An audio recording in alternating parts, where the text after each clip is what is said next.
All right, we're going live. Test your audio for me real quick. Testing 1 2 3. All right, Testing we're 1 going 2 3. Test No your audio for sniffing me in the real quick. microphone. Testing 1 2 3. All right, we're Testing going 1 live. 2 3.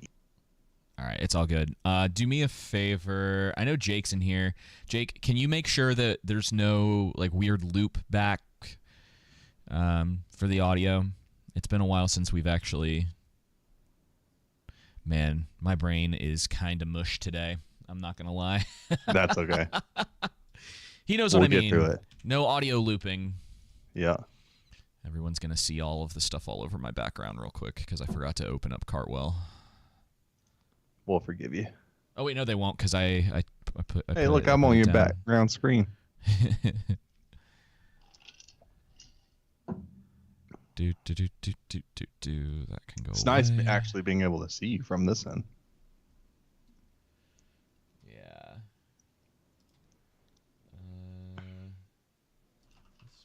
This one. Ooh, what did I do? I don't know. What did you do? Wild West pimp style. There we go. Okay. Audio sounds good. All right. Well, thank you, Jake. Oh, Yeah. man. Okay. The only other thing that has to happen is I have to remember to hit record when we actually, right before we actually start. But we'll give it a minute. Man, it is so nice. You don't understand. Every time I do this podcast, I freeze my tail off in this room. And having this heater in here has just been word wonders. All right. I like that. I like your background. Good drone shot, David. Oh, thanks. I don't care what Jake says. You do a pretty good job. I appreciate it. I mean, there are some people who pay me to do it, so that's, Yeah. that one in particular. And I know the people can't see it, but it was kind of an accident. I meant to do something else and accidentally took like a panorama. And when I looked at it, I was like, wow, that turned out really good. So It did. Yeah. It's basically what it is a picture of the beach with the all the houses that have beachfront property I think I can. with the sunset behind the houses. So Yeah. going into the city with the woods and everything. Yeah. The pier in the picture doesn't exist anymore. Nice, because a hurricane. Yeah, it got blown away with that last hurricane. Alrighty.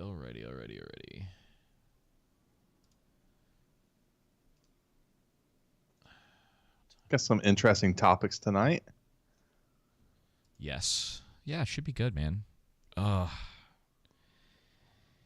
We gotta figure out what to watch for next week, don't we? I mean, I've seen Black Adam,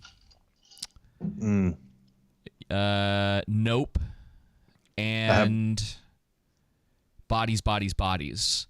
So you can play catch up if you want to, and I won't talk about them yet.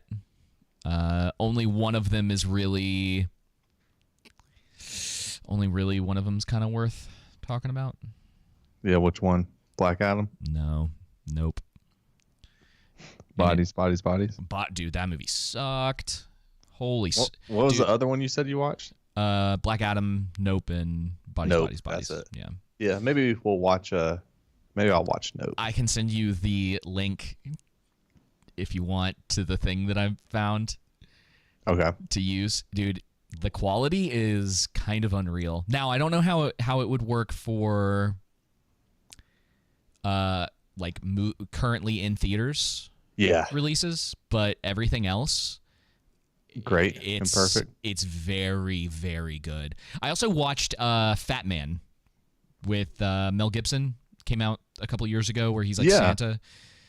It was a movie. The whole thing kind of felt like it was leading up to the big fight at the end. Oh, sorry, dude. And there's some stuff that's like kind of about it.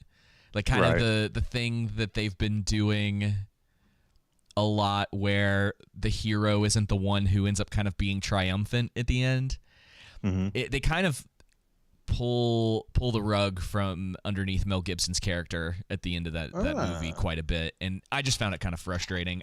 Honestly, it's been really I would say there's been a few movies that I've seen recently that's the way that they end. It's like a weird thing now, and I don't know if it's like a collective thing within Hollywood where over the last couple of years they all decided that the thing to do is not let your main character be the one who's essentially triumphant at the end. Like some other person in the movie has to come in and take that role for like 10 seconds, and then the story continues as if that wasn't the case. I'm trying not to spoil too much because there's quite a bit of that seems to be going on, and I can't figure out if this is just kind of left over from Rian Johnson doing his subvert your expectations thing. Yeah. Or if what is like if you like like we've talked about before in the past when people do that but they're not well equipped at doing it, and so it just causes problems rather than working naturally within the plot. Yeah, a lot of that stuff just falls apart, and I've found it to be incredibly frustrating because it really does mess with the pacing. I actually know what we can see this before when we review next Monday, and you forgot it's your favorite. You've been dying to see this sequel. No, I'm not gonna have time to go see Avatar. I really don't want. I cannot be bothered. I heard. Come on, dude. You need to get rid of that toxic testosterone you have. I heard. My face is like cut off in the camera. There we go. It's kind of just the same movie again from what I've been hearing. Yeah, no, I'm not surprised. That's exactly what the trailer looked like. I'm going to go see it because Kayla wants to go see it. So as long as she can actually... Okay, let me phrase it. I'm going to attempt to go see it. Depends on if she can actually go and see it. So we may not actually see it. But either way, I'll watch Nope and we can review that. I also wanted to watch Guillermo del Toro's Pinocchio that's out now. I think is that on Netflix? Yeah, I think it is on Netflix. Okay. Yeah. Bro. And then Bullet Train too. Yeah. Bullet. Oh yeah, that's right. I did watch Bullet Train. That probably tells you how much it stuck with me that I completely forgot that I watched it. It's not it's not bad. Well, it's very average. But I did laugh. That's what I was kind of expecting. I did laugh quite a bit. And that's always something that it's almost kind of sad at this point where something that might get you a little bit of extra like love from me is if you actually made me like chuckle or laugh out loud. And so there's some funny stuff in it. They do some interesting. It's a movie that might actually be worth talking about. Okay. Well, I plan on watching it. So just like almost everything that I've seen in the last, pretty much since the last time that we recorded, the third act just falls apart. It's in weird everything. how movies are doing that, right? I don't know why. Now I would almost say Black Adam doesn't, but Black Adam is also a movie that unless you really like mindless action, it's gonna bore you. Because that's all that movie is. And dude, it's like there's some interesting stuff that they like try to do in it. I think it's still the hallmark of the old Warner Brother, executives and everything. Yeah. So we'll see. Yeah, it's kind of packed full of characters. They try to do the whole like I guess they went, man, Suicide Squad or The Suicide Squad was really successful, though technically Suicide Squad was really successful monetarily. Everybody loved The Suicide Squad. And so now I think they're just like, well, what if every movie is just team ups? And so they're having like a similar problem that Marvel is in the realm of like humor and then also not letting a character stand on its own, where it's like, oh, it worked this one time. guess we'll just do that over and over and over again. So I don't know if that's going to continue with them. I know they've got all this restructuring going on, and we're going to talk about that tonight. But it's an odd one, man. And I know a lot of people were kind of like giving it a little more praise because it hasn't 100% fallen into the same cycle of everything as of late. But it's still not. Right. It's still not that great. It's, you know. I think we were talking about that before because there's so many movies that follow the I like to call it the TikTok ideology now. Maybe trend. I don't know if you would call it an ideology. The TikTok trend now of, just regurgitating that general Gen Z totalitarian mindset regarding, more leftist ideals. Bro, and you will love Bodies, Bodies, Bodies. Is that what that is? I don't. You know what movie? Go ahead. I'm sorry. It's the way that I explained it to MCG, because he's seen it and he was the reason that he was like, "Oh, it's terrible," and I had no plans of watching it. But then I remembered how bad he said that it was, and I just kind of wanted to see it for myself. And he was right. And so I don't think it really matters because it'll still frustrate you if you ever watch it. So I'm going to spoil like this one thing that happens. I'm not going to watch Bodies, Bodies, Bodies. So there's this, what's up, Zax? There's this moment in it where the movie's majority about a bunch of like Zoomer girls. Pete Davidson is there. And then this other guy who's kind of he's the best actor in the movie. And so he disappears and one of the characters dies and the girls all go down there to confront him. Well, one of them ends up, they all confront him. Now, I'll set the scene up for you. They surround this guy and like basically, I think it's a basketball court in this house. And they go down and they have like knives and just like a bunch of weapons because they think someone has murdered one of their friends.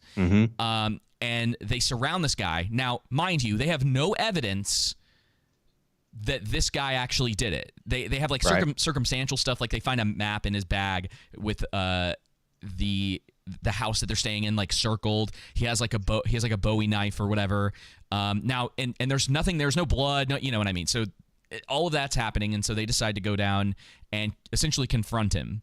So they instead of calmly going to find him and asking him about the situation, which he seems completely clueless of, they surround him like a bunch of maniacs. They jump. At some point, it gets escalated to the point where like he's kind of freaking out because he's getting surrounded by, I think there's like 5 or 6 of them. And so he ends up getting a knife from one of them. One of the girls like jumps on his back, and a couple other things like escalate the situation. And then one of the girls takes a bowling ball to the back of his head. Now, this girl legitimately doesn't think that she murdered him.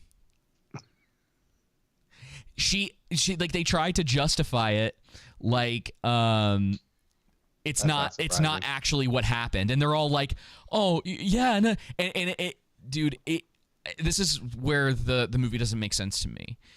So either the writers think this is the case, or this is a bunch of either millennial or like Gen X writers that hate Gen Z. Yeah. But I honestly couldn't tell you which one it is. Because you could go in either direction, because the entire cast, except for the guy that gets smashed over the head with the bowling ball, they're terrible. I mean, he's self-absorbed too, but like the entire cast is just, it's impossible to connect with anyone. That sounds like a lot of things we've watched recently. Yeah, Jake's like sounds like self-defense to me. Yeah, they do like TikTok dances, and it's just, dude, it's super cringy. The ending TikTok. Yeah, the ending of it. I told you, man, it's perfect. TikTok ideology. That's what I call it now. The ending of it would be interesting in a well-written movie. But it just falls flat because you don't even care about these characters, and so the rug that actually gets pulled out from underneath you at the end, it's just like, oh, okay, well, screw them. Like, who cares? So it's basically like Wednesday. That's essentially my Wednesday review, almost, but essentially, if you wanted to make it a lot more concise. Did you like like how everybody was all over the, well, I say everybody, but a bunch of people on like Twitter or wherever were getting upset that like the it girl in that show was black, and they were like, oh, it's racist because you made her the villain, and it's like, but she's the popular girl. She's like the Regina George, and I haven't watched the show, but I'm aware of some of the stuff surrounding it. It's like she's basically not necessarily, you talking about in Wednesday? Yeah. Yeah, she's not necessarily she's not the villain, but she's the mean girl. Comes across as a popular mean girl, but then of course it's the popular mean girl that's misunderstood. Of course. Yeah. Well, because that was, I mean, Riverdale. That's fine, because that's kind of to a degree what Mean Girls did. I mean, they went a little harder in that direction, and Regina, I think, it's been a long time since I've seen it, but she turned out to kind of still be that, and it wasn't until she gets like hit by a bus at the end of the movie that things kind of like flip for her. So something major has to actually happen. But it's totally fine. I just thought it was really funny because everyone was getting up in arms about it, and you're just like, y'all, why is this a problem? Yeah, like it's weird. I didn't catch that on Twitter then, but it's definitely, we won't get into it now, but it's definitely a TikTok ideology climax of a TV show. It hits all the boxes they need. But and it's interesting too, because you remember Promising Young Woman, that movie about the that lady who was traumatized by the what was it, the sexual abuse she suffered in her past. Can we actually say that on YouTube? I don't know. I don't know what goes anymore, man. I don't know. But of her friend, I believe it was. I don't think she actually suffered anything. I can't remember. But anyway, but she sought out vengeance against all those who crossed her and her friend. And so even though it had elements of, it just had elements of some truthful things in it that worked out that, yeah, you could say, okay, this bends more towards this TikTok. I don't even want to say TikTok ideology, because it doesn't. I feel like that's downgrading the actual, how well written that movie is. You could call it like a TikTok morality. Yes. Is that the same thing? I mean, I know what you mean when you say that. Yeah, and just like. And then especially that twist at the end. It's a twist that at the end of that movie that works within the movie. It's not just trying to subvert the audience expectations to subvert the audience's expectations. It actually flows, because guess what? The reason why, they acknowledge that men are stronger than women. And a lot of times she has to, and throughout the entire movie, she has to use her wit to outsmart certain people, right? Whether if it's a man, their strength. And then, when she doesn't do that, then, she falters, to put it that way, so I don't spoil anything. But yeah, so anyway, do you want to get into the episode now? Yeah. Should I do the value for value? I guess I should. Okay. We have a segment. You are getting ahead of yourself. Yeah. Also, the segment doesn't have anything to do with that. Oh, don't? Okay. No. Have you forgotten how this works? It's only been like 3 weeks. Dude, man, that's an eternity for me. Oh my gosh. My mind's been preoccupied. But no, I just realized we haven't even started the podcast yet. Yeah, I mean, we're live.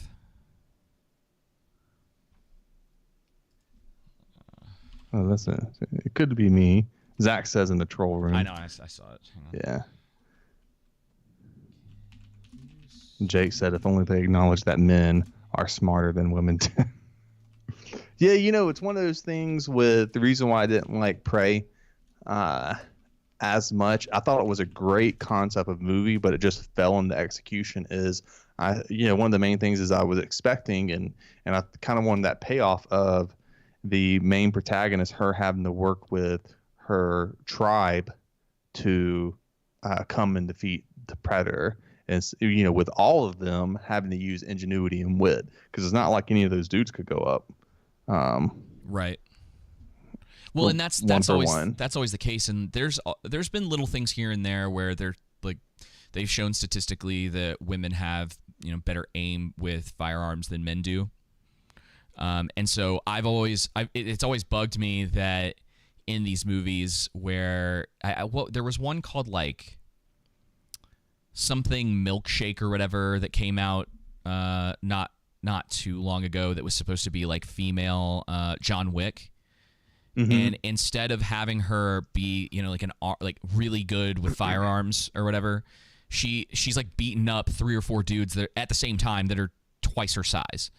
That just doesn't make any sense. Yeah, I know what you mean. Yeah, it's that kind of thing where it's like if she's soaking wet, she probably weighs 110 pounds. Yeah, it's her name's slipping my mind. She was in Doctor Who. She played Amy Pond, and her name is slipping my mind. She's redhead. Well, I don't watch Doctor Who, so you know who I'm talking about though, because she was in she was in Guardians. Oh yeah. The chick that plays the evil sister. Yeah, and her name's Karen Gillan. Yeah. Yeah. So she's pretty tall. I think she's like 5'11", 5'10", 5'11". But she's not buff by any. You know what I mean? She's not an imposing person, so it's just a little bit harder to believe. I know what you mean. Yeah. All right. Well, let me restart this recording because I'm never gonna find where we started in that, and we'll get going. Well, what's up, everybody? Welcome back after a short hiatus. It really wasn't that long. To the Underground for episode 121. I am joined once again by the one, the only, Joseph. Wild West Pimp Style. And I'm your other host, David. Sexual Tyrannosaurus. And this is the show where every week we remind you. Politics ruins everything. Joseph, welcome back. Yeah, man, welcome back. A brief hiatus. I mean, there's a lot to cover, I guess. I mean, man, it's been too long. Give me the meat and give it to me raw. No. Never forget. Never forget. I want to forget. You know, it's funny. They didn't win. I don't think they received any nomination or they didn't win any awards. What was it? I think it was nominations. They didn't get one single nomination at the Golden Globes, if the Golden Globes still matter to you. They don't to me, but. I realized after the Game Awards this year that I really could care less about award shows. Yeah. Game Awards rightly gave Game of the Year to Elden Ring. Think it was a good call, and they gave best story or whatever that is to God of War, which was also the best call. Oh, you know who did the music for God of War? Yeah, the same guy that did it for Rings of Power, and the score for God of War is exceptional, dude. I was watching a little bit of Mahler's review for it, and he would show scenes from the game, both cutscenes and some of the gameplay, and then he would take everything out except for the score and leave the image of what was happening there. I'm telling you, man, that dude phoned in Rings of Power 100%.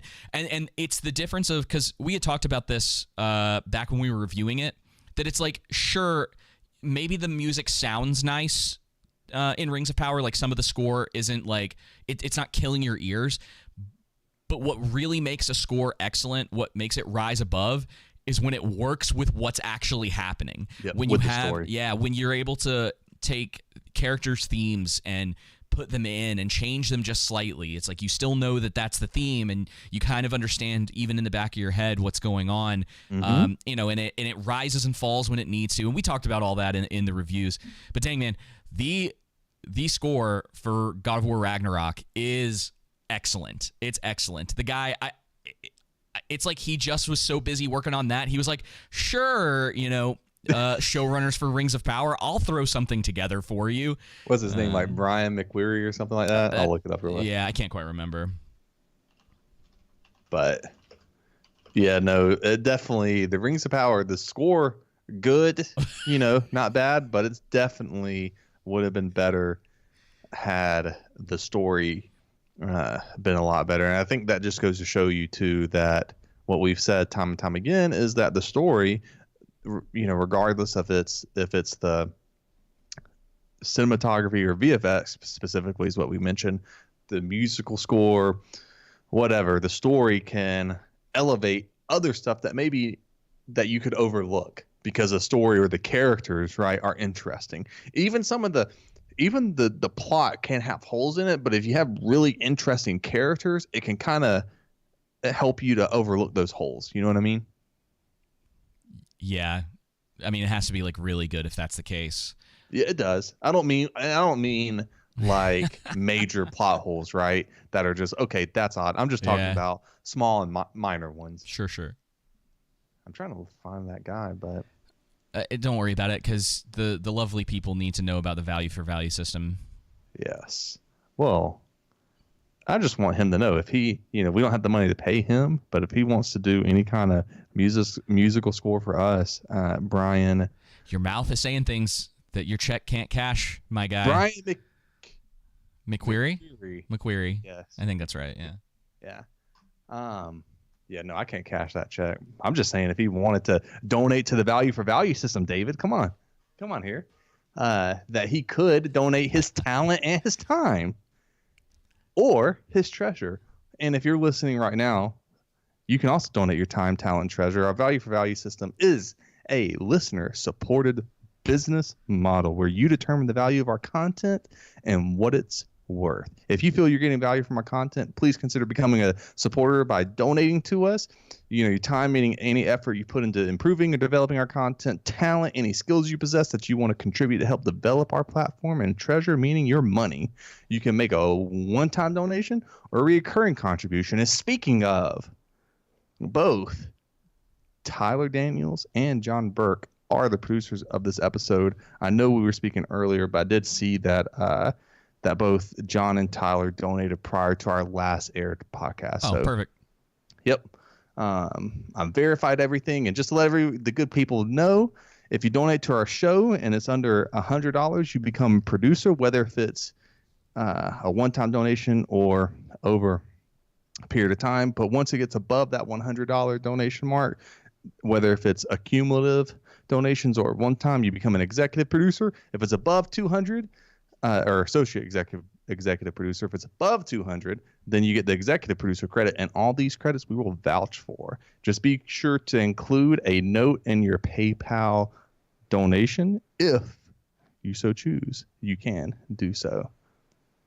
But that is our value for value. Hey, man, listen, I think that was under a minute and a half. All right. I think I did it. Off the top of my head. You want a cookie for doing your job?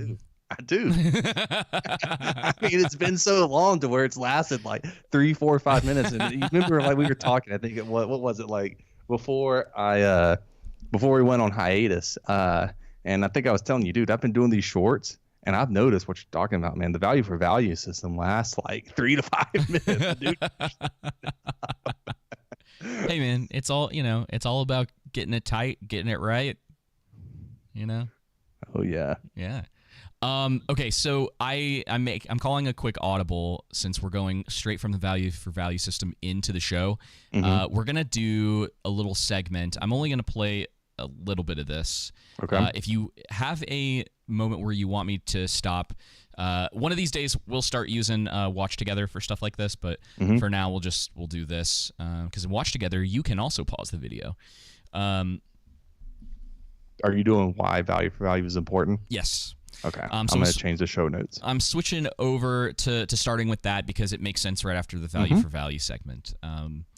And just for a little bit of setup, I came across this video a couple weeks ago. I think because of Chrissy Mayer, but I honestly don't remember because it was a couple weeks ago. And I was like watching some different live streams, and dude, I found about this 3 weeks ago myself. And so as many people who watch YouTube and follow different creators are maybe aware, there's a company that called, I don't know if this is exactly what they're called, but it's established titles. Mm-hmm. And essentially, I think what it does is that you buy for like $100 or something like that. And they may actually, explained it in the video, but you pay some money, they give you a quote unquote title, and I think they also like plant a tree or something, so you feel good about yourself while also just getting this piece of paper. And it's supposed to be 1 square foot of land too. Now, Joseph, when you saw this, was there this ad, and people are running this ad on YouTube, they're getting paid to get sponsored by these guys. Was there anything in you that ever went, man, I'd really like that? No, the first thing that crossed my mind is like, this is bullcrap, because the government would tax the heck out of this if you could actually, get land like this. Yeah. I mean, so it, it's not just the established titles too. It's the Kamikoto, Japanese knives. Oh, the knives. Okay. Yeah, I have a thing. Japanese, they're made in China. and that's the thing, man. It's like, I don't know if you have like the Raycons that I assume are just either mid or low tier like Bluetooth headphones. You have established titles.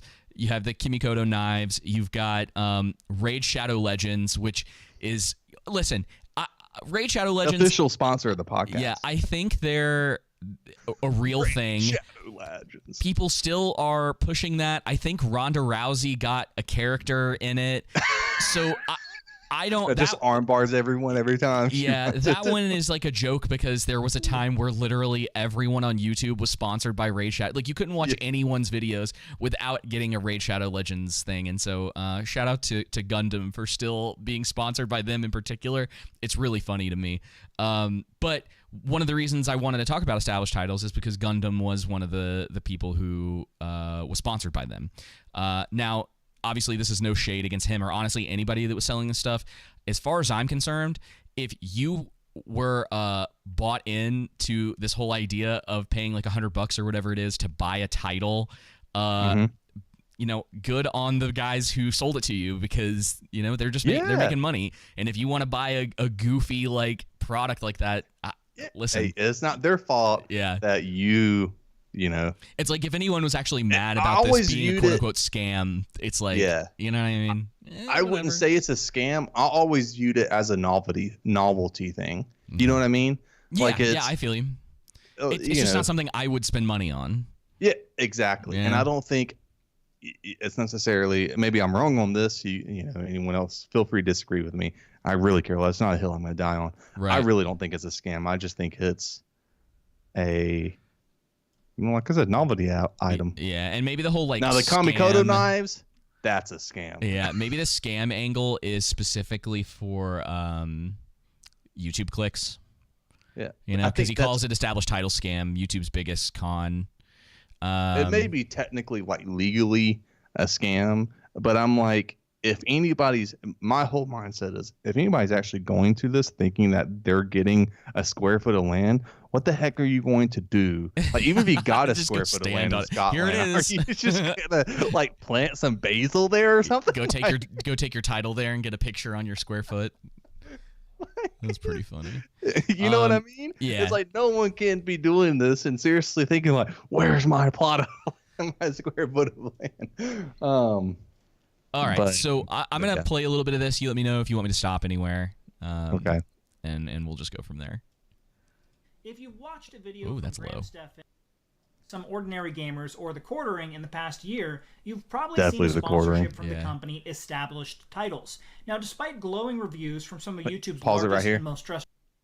Yeah, very funny. That he said that. One of the things I know that I'm assuming he'll mention later on is that if you're going to be sponsored by someone, in my opinion, I think it's appropriate that you do appropriate research if you're going to receive money from someone and advertise them on your content. That's why we don't, because I could really care less to do that research, unless it's something like, spend all my time doing that that we could already vouch for, like these headphones I have, or I don't know, one of the books I've read. Like, yeah, it's a tough call. with stuff like that. I don't know if I would take time out of one of our shows. Like, there'd have to be, I don't know, if Ghost Energy Drinks wanted to send me a refrigerator and give me like a year's supply of the blue raspberry ones, I'd put a fridge back here that people could see in the background, and I'd like mention it every once in a while on a stream or something. It would be, but that's the thing is, and we'll get into it with this, but this is kind of a reason why we've decided to go with the value for value model, because you just completely avoid ever having to deal with this kind of stuff, where it's like, oh, you know, people find out like 3 years from now that Raycons were causing them to go deaf or something. You know, I'm making this up, obviously, but blue raspberry is directly linked to cancer. Yeah, well, I don't even think there's actually blue raspberry in it. They're doing some voodoo with those things, man, because it's just that's how I felt about Rain energy drinks for a hot while. Yeah, I don't know what they're doing to get like orange creamsicle flavor out of it or whatever, and it's literally, it's 10 calories. I mean, you literally cannot lie about that, and it's great. 200 milligrams of caffeine. It's pretty crazy. That's a sweet spot, I think, between 100 and 200. Anytime I get above 200 milligrams of caffeine, I get nauseated. A lot of people do. You have to eat a lot. I mostly use it for pre-workout. Anyway, we're getting distracted. All right, I'm gonna keep playing this. Creators, this company is a complete scam. Now, I do have to say that I believe most of these creators don't realize that it's a scam, with the exception of one who we'll talk about in a minute.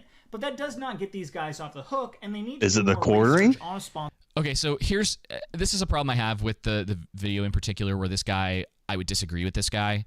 It is not necessarily up to the YouTuber to stop you from buying something that they're selling you. Like, this is the weird thing that where like personal responsibility sort of gets thrown out the window with a lot of this stuff, as if anyone actually bought into this, it wasn't them taking the time to go sign up on this website, put in all their information, put in their card information, and buy this thing.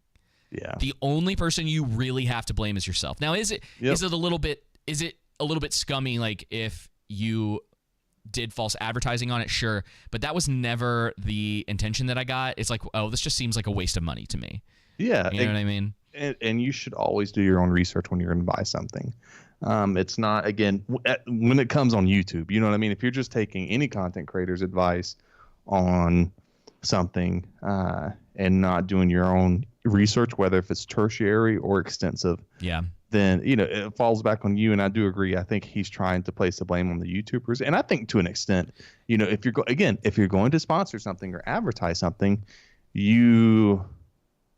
it comes across when stuff like this, and could be entirely wrong, but they did no researchers like, hey, you gave me a bunch of money, I'm gonna sponsor, you know what I mean, without actually going through it, which is fine. I mean, that's their prerogative. I just think if we were going to do something like that to where we had advertisers, in my opinion, I would research something, because I would only want to advertise stuff that I actually liked. The way that I would suggest most people, if they decide to go down the route of doing things like this, is to ask the company to essentially, for like Raycons, for instance, make Raycons send you some Raycons, and then take the time to listen to them and try to give an honest review, and also let Raycons know that if this is going to work out, that you're going to be honest and you're not just going to be reading off an ad to them. To people, because I think that's what happens most of the time, is people are like, yeah, these work well enough, and then they just, it's why you probably don't see. Our integrity is important to us, right? You know what I mean? And it's probably why you also don't see some of the review channels who specifically focus on tech or other things like that. I would bet a lot of them aren't sponsored by Raycon, because they wouldn't be able to really like truthfully talk about it. Or like, I just don't like, for Gundam in particular, who I'll defend. I just don't think he cares. It's just like, yeah, you want to sponsor me? Cool, I'll read an ad for you. It's like, how much? It's like, where I'm getting some money off of this, and it's hard to blame him. It's like that's the gig. Like, sometimes that's what you sign up for when you're trying to make a career out of YouTube, or you're trying to do anything like that. So trying to make some money and help your bank account. I get. We just go about things differently, and everyone has their different view on things. You know what I mean? Right. Get your bag, and way you want to get it. The whole point of it, again, is to show that with a value for value system, if people are willing to donate to the show, we don't have to sell you random stuff. Yep. We don't have to be like, hold on 1 second, Joseph. Give me a second to talk about Raycons, or Raid Shadow Legends is our sponsor, and if you do this thing, then you'll get Joseph in the game for free. You know what I mean? Like that kind of thing. And it's just it also allows us to speak freely on actually these Raycons aren't as good as these Bose headphones I have, or whatever. You know right, what I mean? I feel you. Don't buy Bose. All right. Sponsorship You're just playing before accepting the $20K plus a month these guys are making from doing deals with this scam company. Now, before I break down how this company is a scam, pause it. Okay, so for $20K a month, I'll say whatever you want. And so here's the problem. I'm just kidding. Yeah, I am joking. Well, hey, I mean, there's a little truth in every joke. Like if someone came, I would never blame anyone if someone was like, "You'll get $20K a month, and all you have to do is this." Oh, you mean I got to read this 1 minute ad at the beginning or end of my video or whatever? Yeah, I mean, I can totally understand why someone would take that offer. They're not $20K in a month is a lot of money. That's a lot of money if that's true. Now, here's part of the problem, and maybe he does actually. Nope, I don't think he actually does get into it. But I would want to know, like, if you're going to make a claim like that, if you're going to, first of all, his whole thing is it's a scam, right? But if you're going to say they're making $20K a month off of that, gotta have the receipts. Exactly. And you're telling me that every single creator who Established Titles is working with, that they're all making that it's an even pot all the way around. And I would be hesitant to believe that. Well, I just need to say, Established Titles, if you want to sponsor us.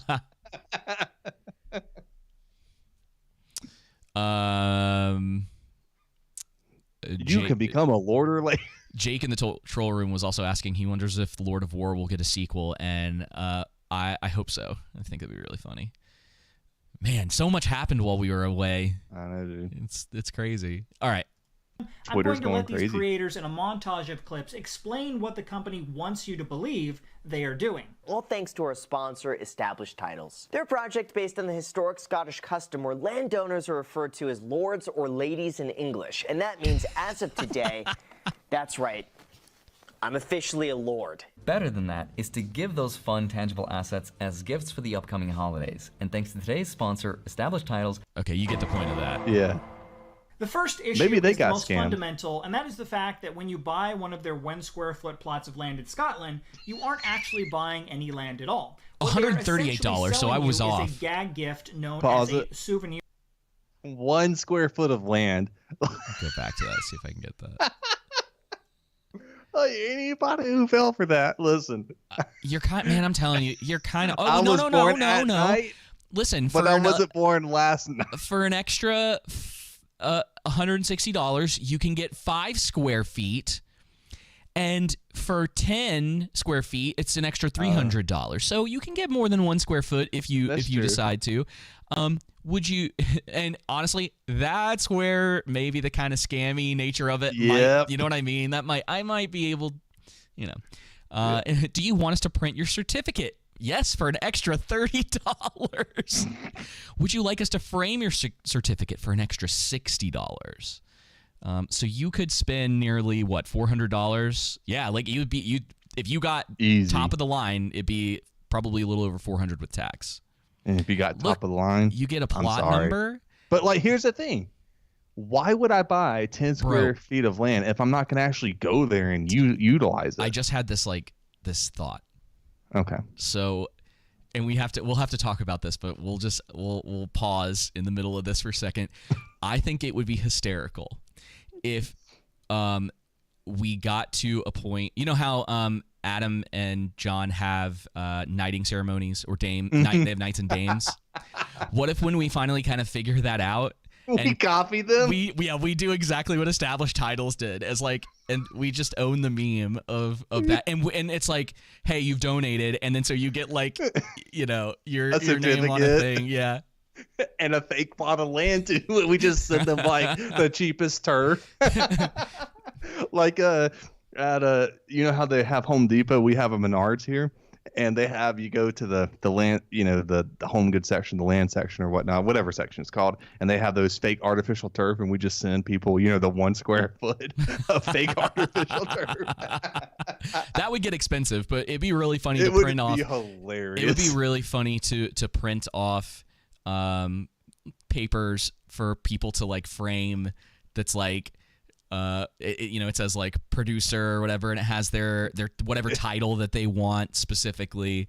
It'd be kind of fun, and we could sign it we could have them all like, we could get one and do like duplicates and have our names like signed down at the bottom or something.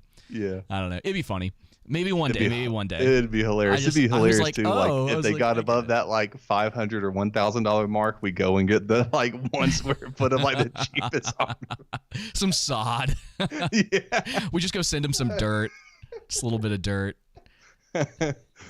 Oh man, that'd be too good. That's a great idea, actually. Yeah. So I wanted to bring this up because, again, it shows the potential for a value for value model where it's going to take a little bit longer. You're not going to be like guaranteed. I mean, and to be honest, you're not guaranteed a lot of money taking on sponsorships anyway, especially in today's climate. Yeah, and depending on how they want you to handle it, because sometimes if you don't get like sales essentially on that end, like on your specific link that they give you, if people don't follow that all the way through, then you don't really get anything from it. Well, and here's the other thing.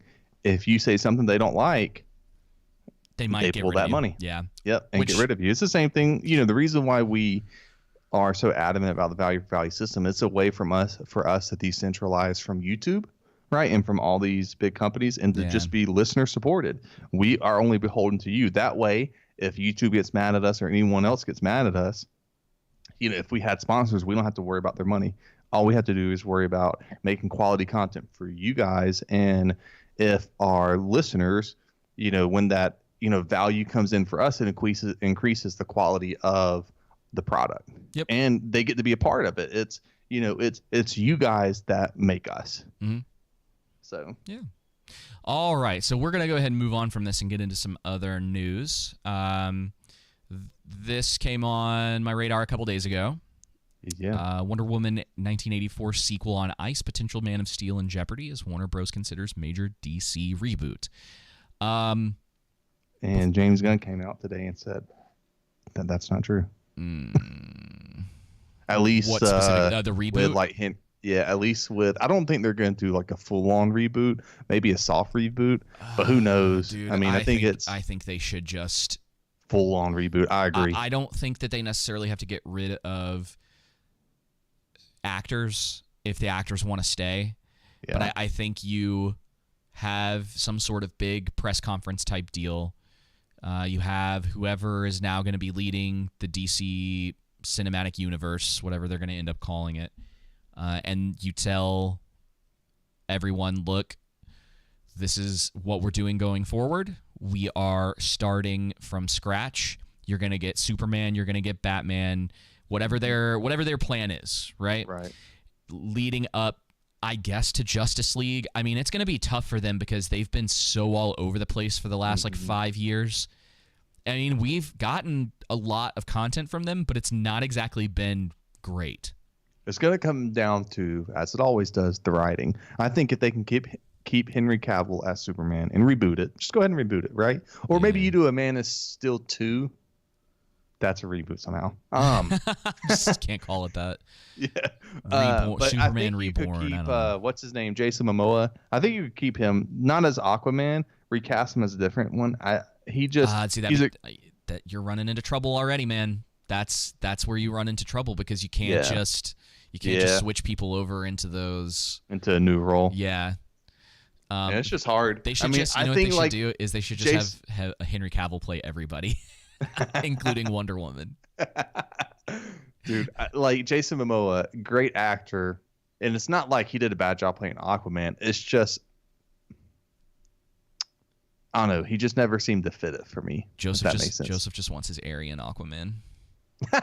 Yeah, exactly.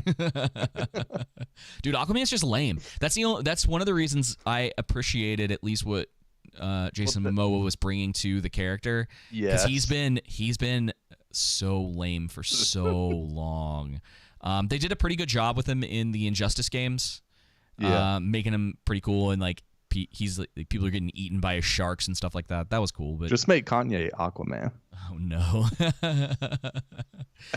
So this says a sequel to 2022's Wonder Woman 1984 from director Patty Jenkins is not moving forward at Warner Brothers as new DC studio chiefs James Gunn and Peter Safran prepare to unveil their strategy next week for the future of DC.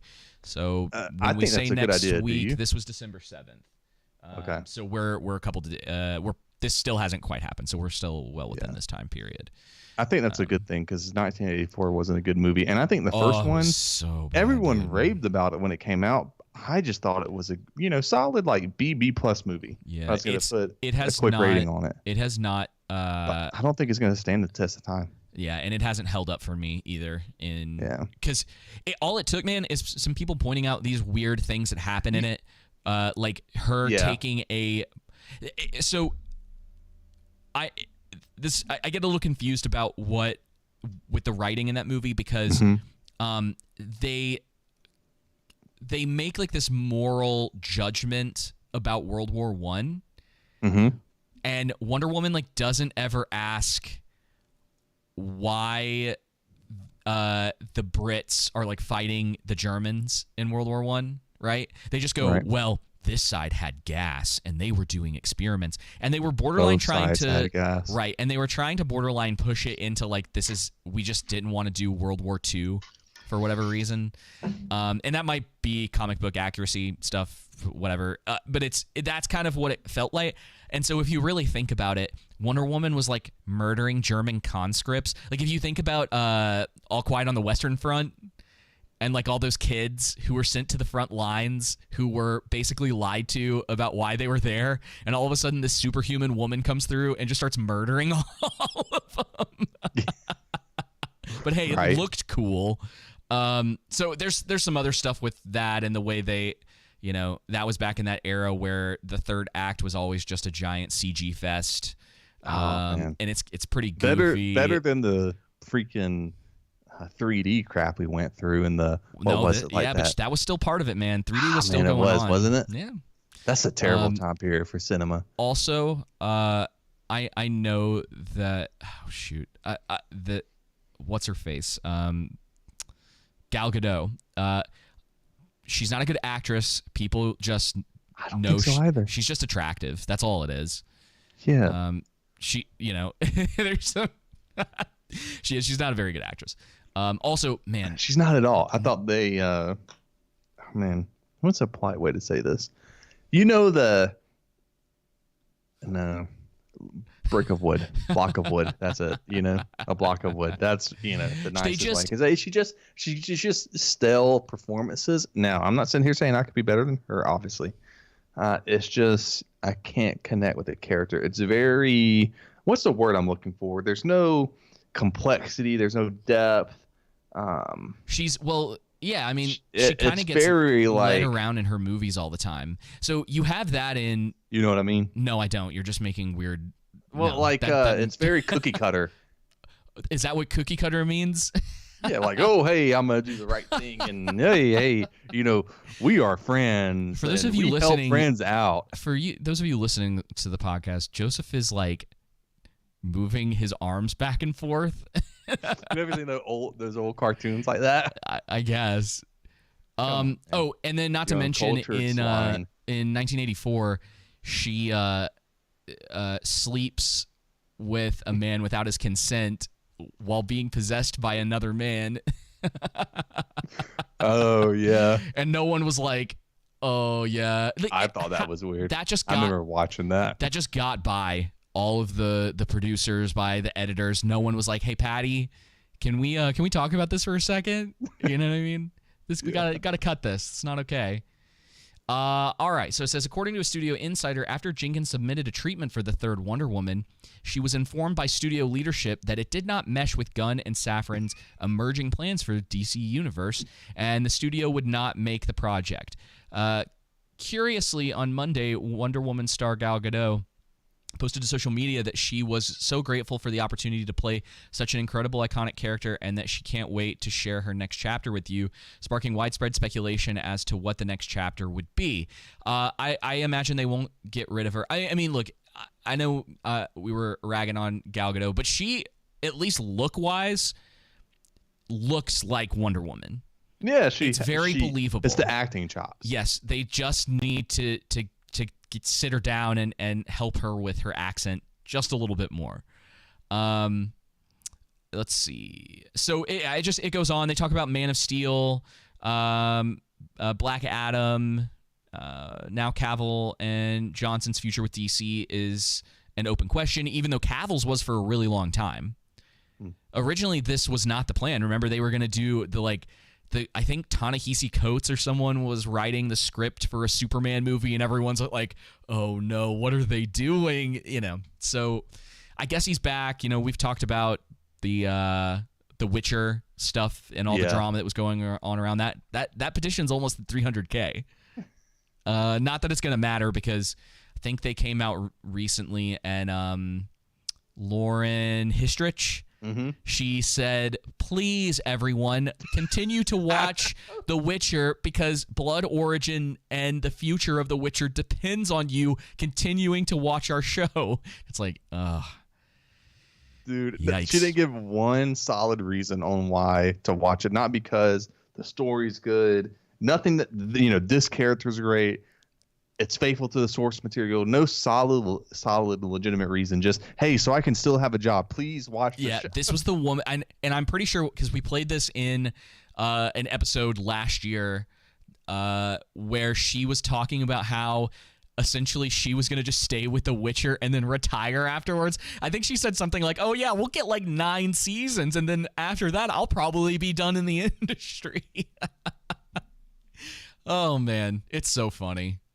Okay, so it says, at the heart of it all, it is the deeply fraught history of what fans have dubbed the Snyderverse, the series of DC adaptations that first launched with 2013's Man of Steel and cast Cavill, Gadot, Aquaman star Jason Momoa, The Flash star Ezra Miller as Earth's mightiest heroes from the start. Snyder's morally gray and visually gritty approach proved divisive with DC fans, general audiences alike. Some loved it, others hated it, but while Snyder effectively excited the DC universe after 2017's Justice League, exited, not excited, goodness, returned for his Snyder Cut in 2021 after most of the actor Snyder cast remained in their own individual franchises. So we know all this.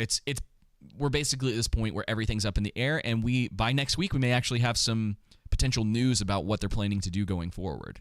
And you know how this will work, right? We will, in the show, I will start to edit the podcast, and I will get on Twitter, and there will be some sort of announcement.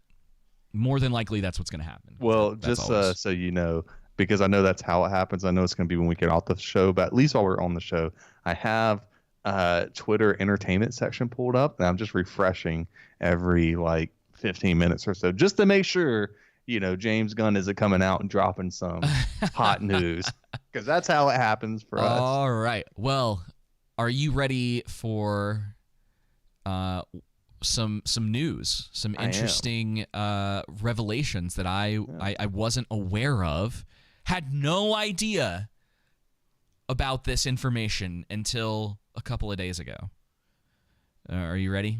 I'm ready. Okay. This is probably okay. So a couple of things are going on in this.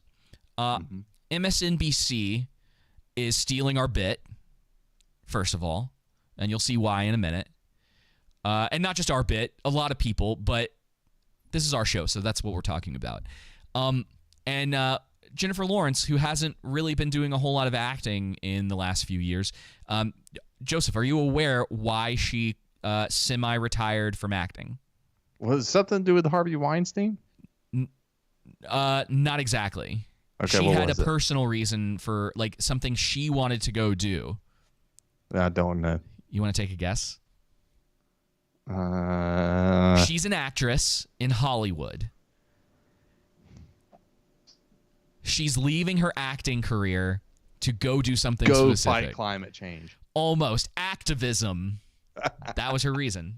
I am. Hey, essentially mostly the same sure. thing. Sure. Yep. So we're gonna.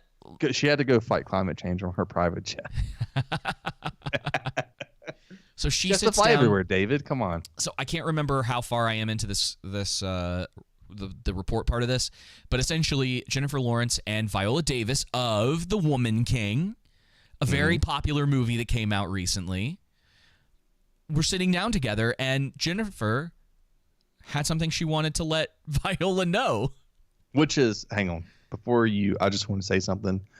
Let me step on my soapbox here. Oh my gosh, you ruined the bit. You ruined the bit. Oh, go then.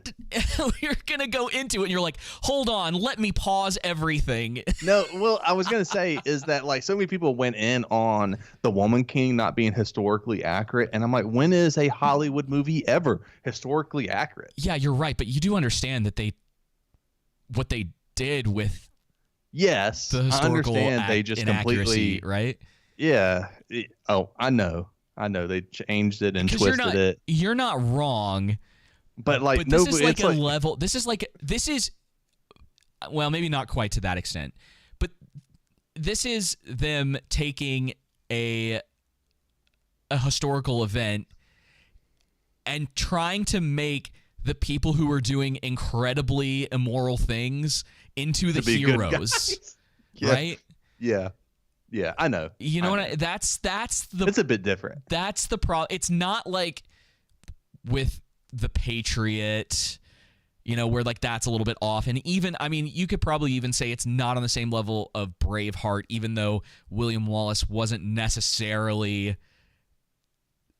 who he was portrayed to be in that movie. You know what I mean? Like there's definitely a difference there. But we're talking about like a whole tribe of people that they were trying to make into heroes when I don't want to say it's on the same level of like if you were trying to make a movie and then you turn the Yahtzees into the good guys, but you're talking about similar moral standing, you know what I mean? Or like dilemma. It would be like if they were trying to make a case Stalin. For like this, well, I would say like slavery in the US and being like, no, and like completely rewriting that and then pushing that out to people. And then everyone was going, yes, this is, even though this was obviously something that people weren't 100% aware of until the movie came out. But it's not to mention Viola Davis said that if you didn't go see the movie, you were a racist.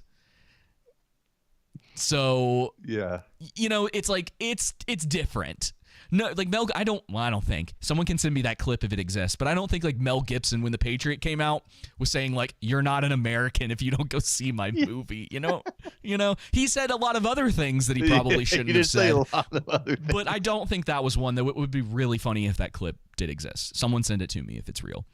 All right, so I'm going to play this. The last thing before we go tonight, Hollywood's heroines. Jennifer Lawrence, superstar, recently sat down with Viola Davis, star of the new action film Woman King, for a discussion hosted by Variety magazine. And one part of their conversation has been getting a lot of attention today. Watch this. I remember when I was doing Hunger Games, nobody had ever put a woman in the lead of an action movie because it wouldn't work. We were told. Girls and boys can both identify with a male lead, but boys cannot identify with a female lead. Oh, absolutely. And it just makes me so happy every single time I see a movie come out that just blows through every single one of those beliefs and proves that it is just a lie to keep certain people out of the movies, to keep certain people in the same positions that they've always been in. I'm sorry, what? So that's not true. I don't know if I can't wait for the memes with Jennifer Lawrence going around, about lying and stuff. There was for a while, at least while I was out, there's these memes going around about LeBron James, how he always embellished things or lies. Yeah. And he was, and one of them was like, I was there at the first Super Bowl with the Green Bay Packers. They already exist. It's basically Jennifer Lawrence invented blank. So it's like, oh, it's like Jennifer Lawrence invented Hollywood. I can't remember what all of them were, but I was watching a couple of some like live streams where people were just throwing them in there about all this stuff that she was the it's like this didn't happen until Jennifer Lawrence came along. She's the founder of our podcast, didn't you know? Yeah. She created Value for Value. It wasn't Adam Curry that invented podcasting. It was actually Jennifer Lawrence. That's right. She's the godmother. Sure. Yeah. The pod mother. The pod mother. That's it. But yeah, I mean, this is. We talk about it all the time.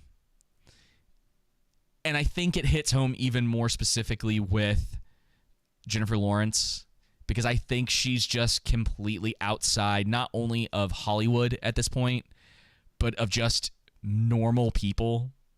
It's like, how do you as an actress get on Variety, which is great that Variety is just this, they're doing everything now, right? You get on here and it's like, spooks. Huh? They're spooks, Variety. I mean, maybe. It's just an odd situation to see this come up where she's just like, oh, female leads in action movies didn't exist before I came along. Mm-hmm. And you're like, she's 33. And it's like, did you never watch another movie? Dude, Have you? It is crazy, man. Like, you have Kill Bill, you have Alien and Aliens, you have, I mean, help me out here. Plenty of movies. Terminator, that's another one. I mean, it's just ridiculous. So trying to sit here and say this was the first action movie with a female-led, action hero that was a blockbuster hit. But no, there's plenty. People just want well-written characters, regardless if they are men or women. Yeah, and that makes sense too. Like if I see 100-pound woman beating up a 290-pound man, that's solid muscle. She doesn't have any kind of weapon or anything like that. Just physical hand-on-hand combat. No. Yeah. I'm gonna squint my eyes. Yeah, well, and that's the thing is that they used to. Because I couldn't beat up you know what I'm saying? At least someone who could fight. And that's why it's been so weird, man. Is like do you think there are more of them that think this? I think so. Do you think they're so disconnected? Disconnected echo chamber, and it does. I mean, we see it. You see it on no matter the political aisle. When you live in an echo chamber, you see this false reality the world creates. Whereas everything, instead of viewing the world through truth, everything is viewed through your personal worldview and ideology. Yeah. And so your ideology warps what you see, perception's reality, right, to them. Right. And so it's like if I have that Eeyore mentality, as I sometimes like to call it, to where I think, it's just going to rain today. It's going to rain today. Today's going to be a bad day. Today's going to be a bad day. Then when it rains, I'm self-fulfilling that prophecy, right? And it's not that I'm speaking it to the universe. Oh my gosh, if I have to hear that in one more show, we need to manifest this and all that stuff. Like, that's a bunch of bull crap. But same issue here. Like, they're just, they see what they want to believe. That's a simple way to put it. Yeah. And I guess that's where a lot of what we talk about comes from, because I've rattled off the list before about the female leads, action stars.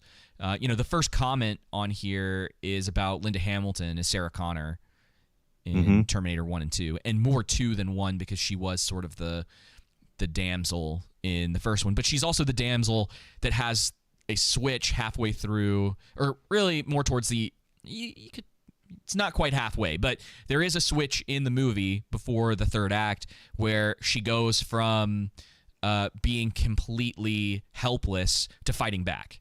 Yeah. And then you see the transition into the next movie where I'm pretty sure the first time you see her, she's doing chin-ups in jail.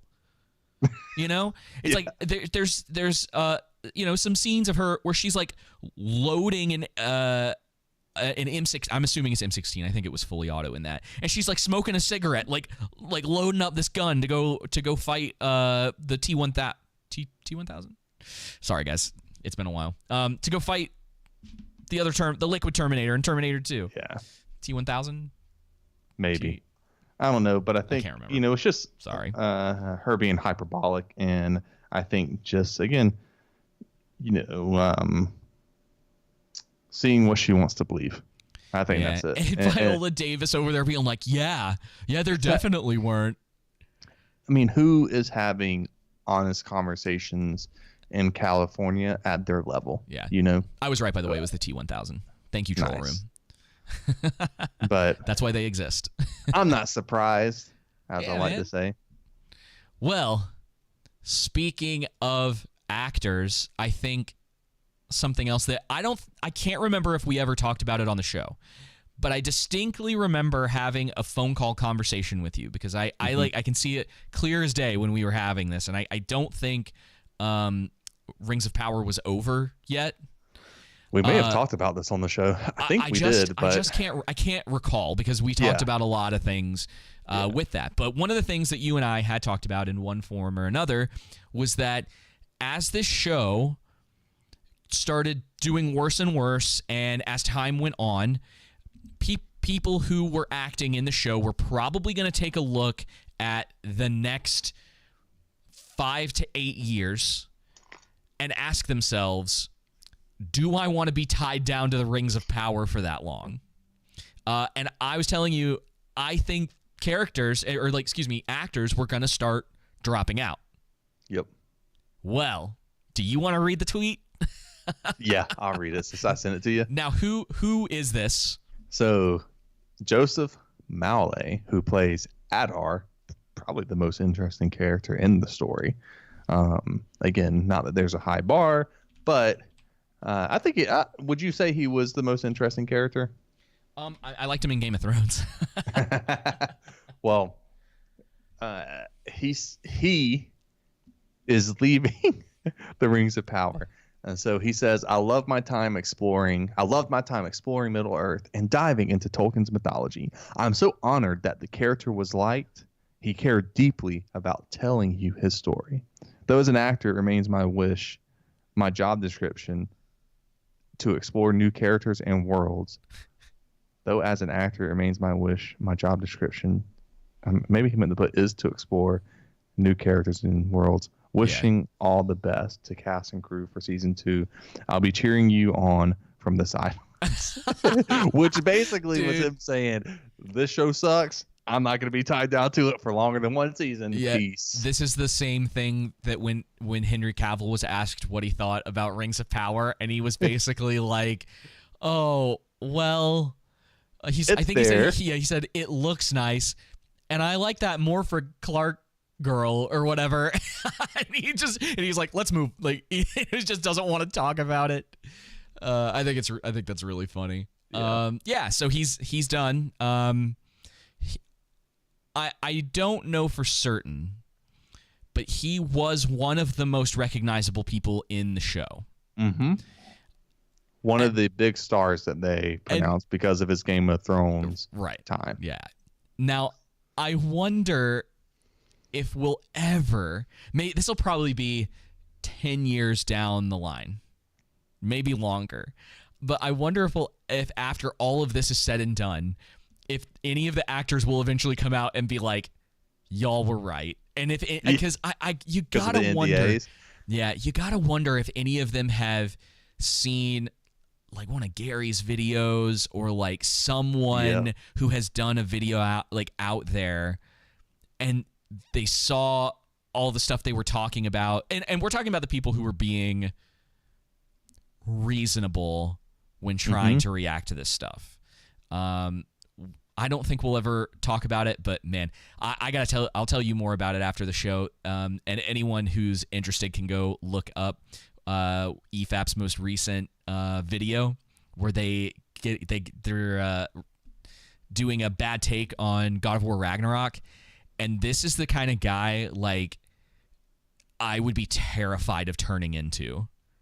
Because he's just like, he thinks he's like a Giga Chad, if that makes sense. And he says a lot of things that you're just like, oh, like it just, it got under my skin, like the way he would talk about certain things. And they, Mahler did some really good editing in that too, where the guy would say something in one of his live streams, and it was just like showing how little he actually understood what was happening in front of him, like really breaking down how that stuff worked.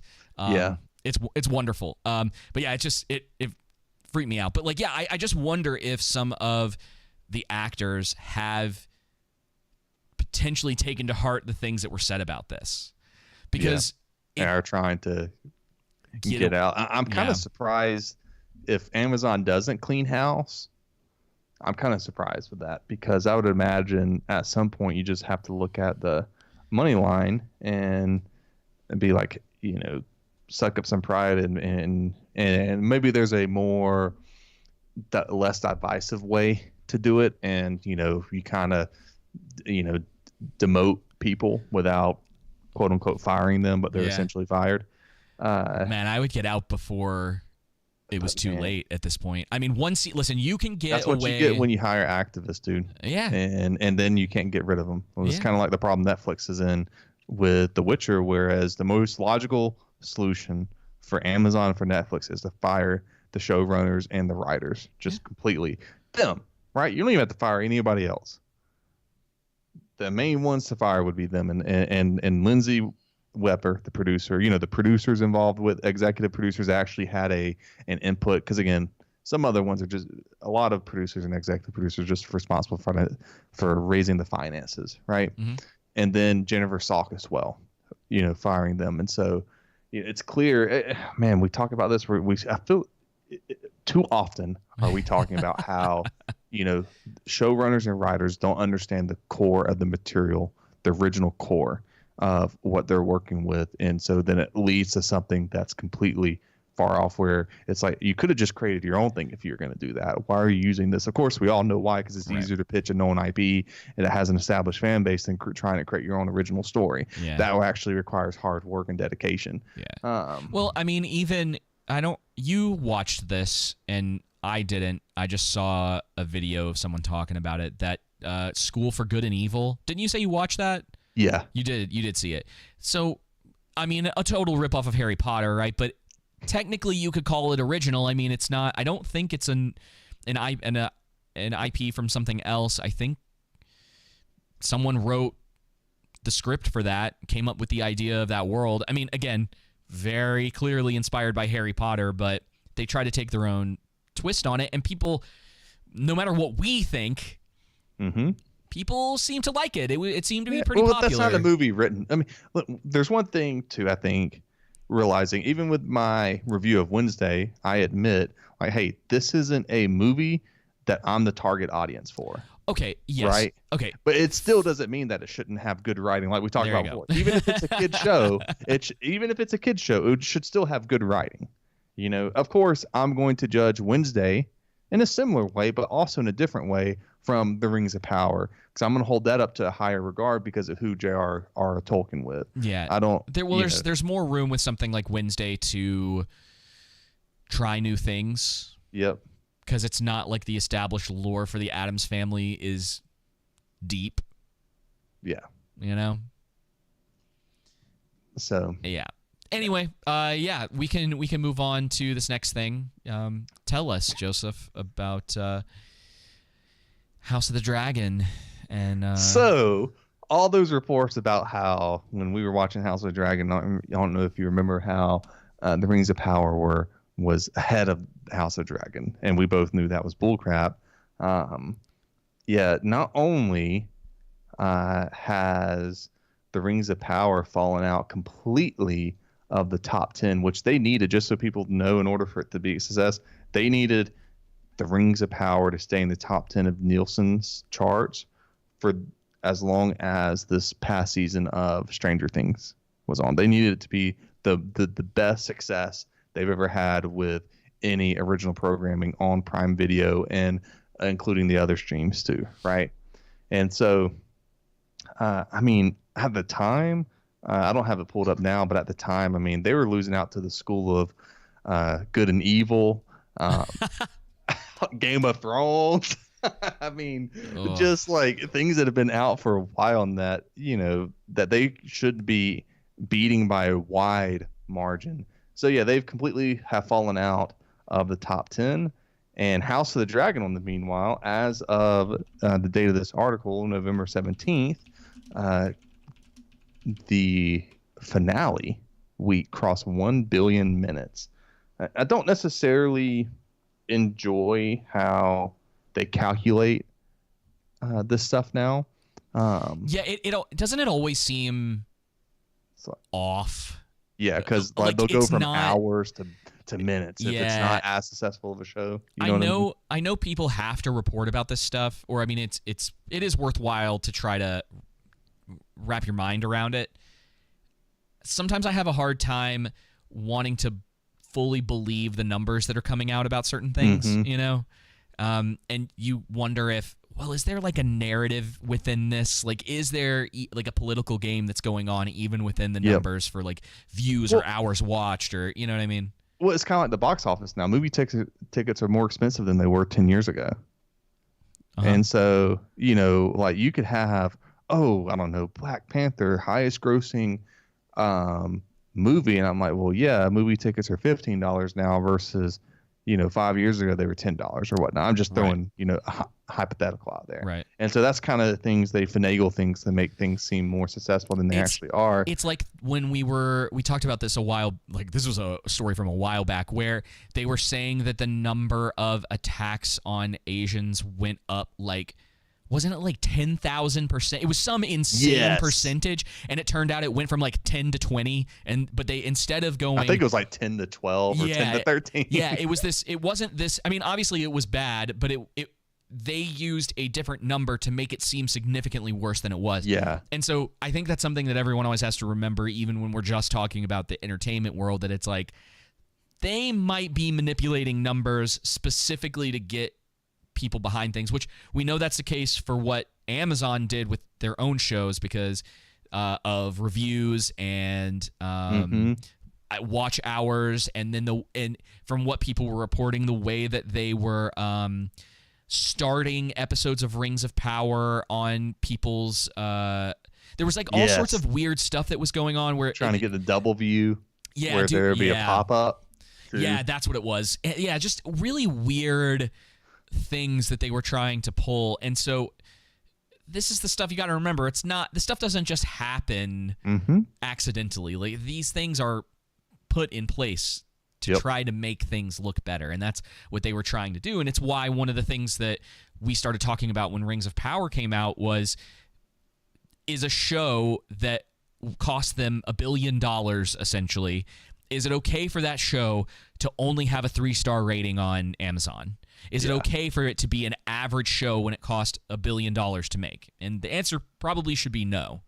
Yep. So it's not that, oh, well, it doesn't have 1-star or 2-star. It's like, yeah, but we're talking about this massive project. Yeah. It's that kind of thing. Speaking of the Rings of Power, this article stated, this is what I was trying to say. So the Rings of Power fell off the overall chart 1 week after airing the finale episode. Wow. Not only that, they were in the, so they break it up into 2 different categories, right? You have overall, so these are all the shows that beat out Rings of Power. Are you ready for this? Okay. Manifest, The Crown, Love is Blind, Enola Holmes 2, CoComelon, NCIS, Bluey. I don't even know what the heck Bluey is. CoComelon doesn't surprise me. This has to be. No, it wasn't them. This is because I need to. Man, they linked the wrong link. That should have been October 23rd through the 27th. And this is November 7th. Anyway, I remember looking at November 7th, and I'm not going to worry about looking it up right now, but it was hilarious. School of Good and Evil. I think there was all the shows that were on there. I'm like, man, how are you this bad? And then I went to original programming, and they were in the top 5, but again, it was like they were losing out to some ridiculous shows. Sorry I don't have that pulled up, but I thought the link was actually going to work like it did last time. Well, we all know that House of the Dragon was better. I still haven't actually gone back to do my full watch through because I've been catching up on a bunch of other stuff, but it's it's in the works. I'm thinking maybe like around Christmas time, I might watch through the whole thing. Yeah. Because I need to. There's been so much going on, and you're about to talk about it, but you had told me about a week ago, maybe a week and a half ago, you were like, oh yeah, I'm watching Wednesday, and I went home, and I was like, all right, Joseph's watching it. I was like, I'll just do it. I was like, I'll suck it up, and I turned on Netflix, and I sat down, and I was about to press play on the first episode, and I stopped, and I went, okay, let's see how many episodes there are. So I went in, I was like, oh, there are 8 episodes. And then I looked and I was like, oh, they're all an hour. And I went, nope. And I went and watched the Grand Tour. Yep. You chose right. You didn't miss anything. So I'm gonna try and keep this, fairly brief. I wrote out, and it actually helped me out writing out all my thoughts and kind of creating a structure going through this. I think I'm gonna do my best to do this going forward, but we'll see. I always say that, and then it doesn't work. It works out today. Every bit of practice makes it better. You know what I mean? You'll figure it out. So what I thought would be the best thing is I'm gonna get into what I like about it. I'm gonna say what the plot is, and then I'm gonna get into what I dislike about it. All right.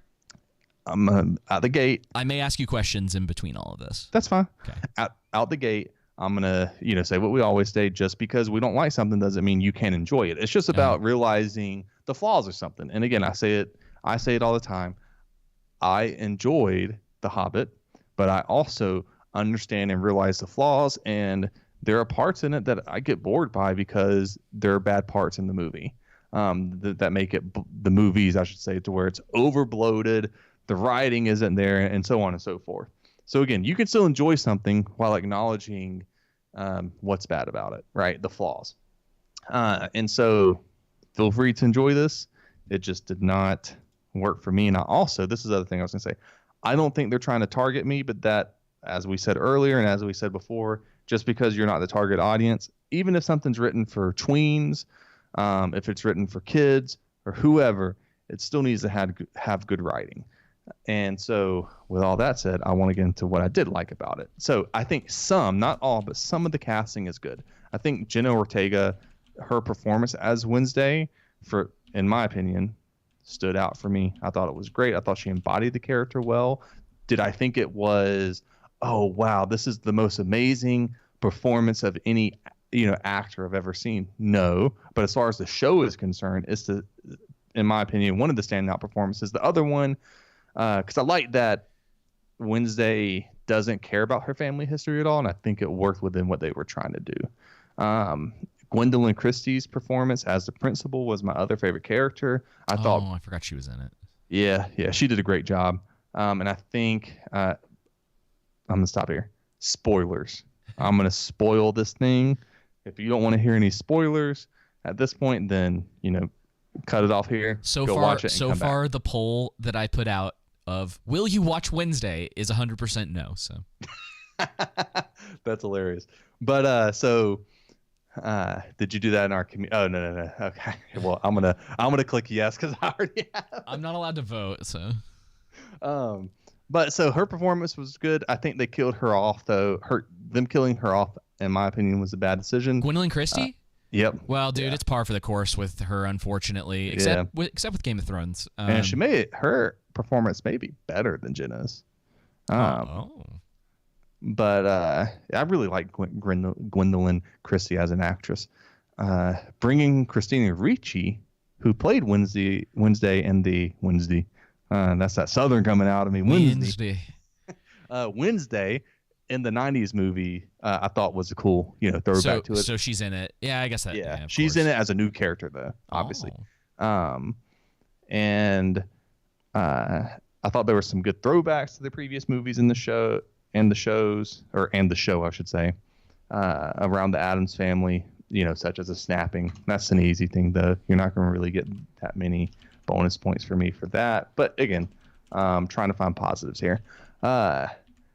But the plot is essentially Wednesday joins Nevermore Academy, which is a school for the supernatural. Supernatural meaning werewolves, vampires. They have like faceless kids and other kind of like outsiders and outcasts, right? So it's basically school for the outcasts. And Keep going. Original. Well, it's like not like there's like 500 other shows. Okay, like if you're Fate of the Links on Netflix, it's literally that. If your school is the school for outsiders, all of the outsiders are at the same school. There's no way they're all just going to be outsiders at that point, because then no one would be talking to each other. Hey, well, don't say anything else, because we'll eventually get to that. Oh, man. It plays a part where, well, you'll see. At Nevermore, Wednesday and her friends must solve a series of mysteries surrounding monsters and murders. That's the plot, essentially. And I think there are, not necessarily with the mystery, right? Because it was terrible. But with, I think the idea of what they were trying to do, I understand. I think it's a concept that could work, but it works as long as you understand, the premise, the bedrock of what undergirds Addams Family and why it's been successful for so long. And as we said, the showrunners and writers fail to understand the core where the original lies, and therefore they create these bad shows and movies. For the most part, there are rare exceptions. Okay. And so why do I dislike Wednesday? Well, Tim Burton and the other writers and directors seem to not understand the fundamental concept behind the Addams Family success since the first comic came out in the late 1930s. Now, I know you don't know this, but I actually, my mother was a big Addams Family fan, so I watched all of the multiple times too. The original Addams Family show in the 60s, I believe, right? And then I watched I saw all three of the Addams Family movies, but especially the first two. The third one's not that good. Not good at all. But I think, and even the animated one is terrible too. And this one isn't good. Wednesday isn't good either. And the first two movies were good, although I think is it the second movie? I think there's an argument to be had that there's a bit to where they don't even understand the fundamental concept behind the Addams Family as much as they should, as I would want them to. But so what made the comic show in the first two movies in the 90s successful was the satirical element underlying the Addams Family. Normal to the Addams Family was seen as what, David? Weird. And weird was seen as normal to the family. And the characters were also committed to this concept. The characters had no self-realization that they or their worldview was wrong or off. They didn't have any self-awareness, and they thought that their neighbors around them were weird.